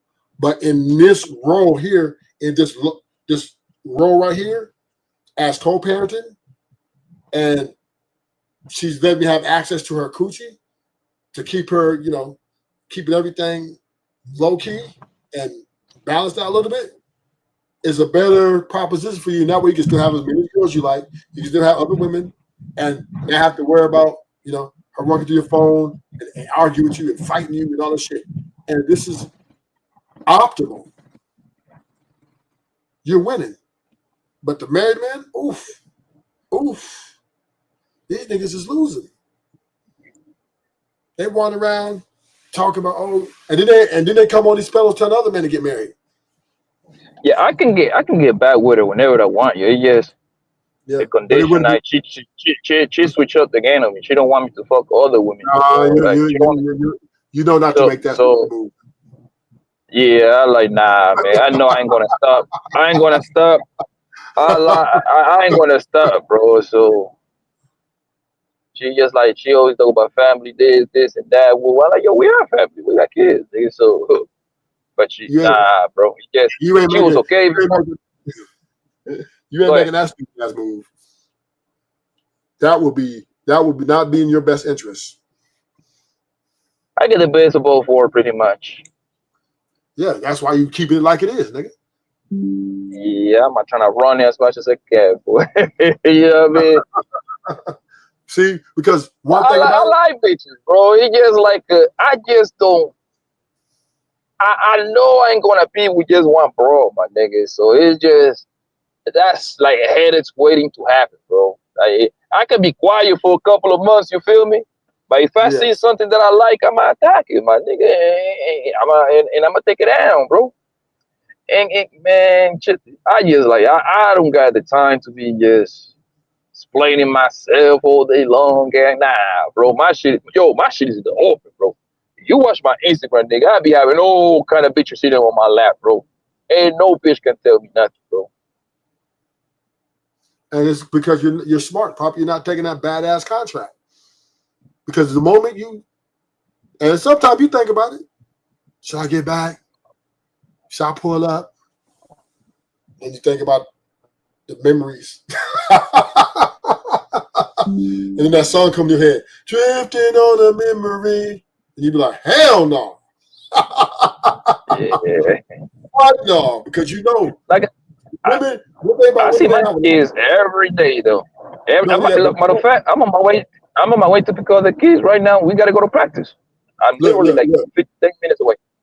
Poppy, one thing you learn is women got a light switch. And the moment you promote them back to that bitch, oh man, all hell gonna break loose. She won't be going through your phone. She trying to follow you. Where was you at? Who was you with? Nigga, who was that bitch? Yeah, all that's when it comes. So you better keep her in that role. Yeah, man. Also, she don't. I mean, I make great money. She makes great. So that takes a lot. It take off a lot of sting away, you know, because now there is no economical problems. My kids is like rich, bro. My kids went to goddamn Poland, Qatar, Morocco this summer. They went to fucking Florida for the summer too. Yeah. So I'm going to end the show.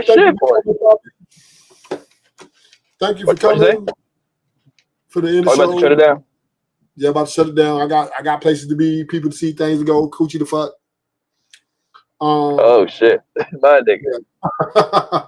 You know what I mean? I live the high life like you, right? You know. Tragic, huh? Yeah. So yeah, I'm gonna go come with homies and do a few things. So I won't be shutting it down till 2 in the morning, 3 in the morning tonight. So yeah, thank y'all for coming to shows. Exactly. We ain't projecting. I'm not projecting. Y'all crazy. Y'all ladies crazy. Well, good show, Ruthless. It was a good show, my guy. I'm about to go do my duty, my daddy duties right now. We got practice for like an hour, so I got to see how can I kill some time. I need to kill an hour, man, while these motherfuckers is practicing. Yeah. So until next time, hit the like button, subscribe. Rufus is out.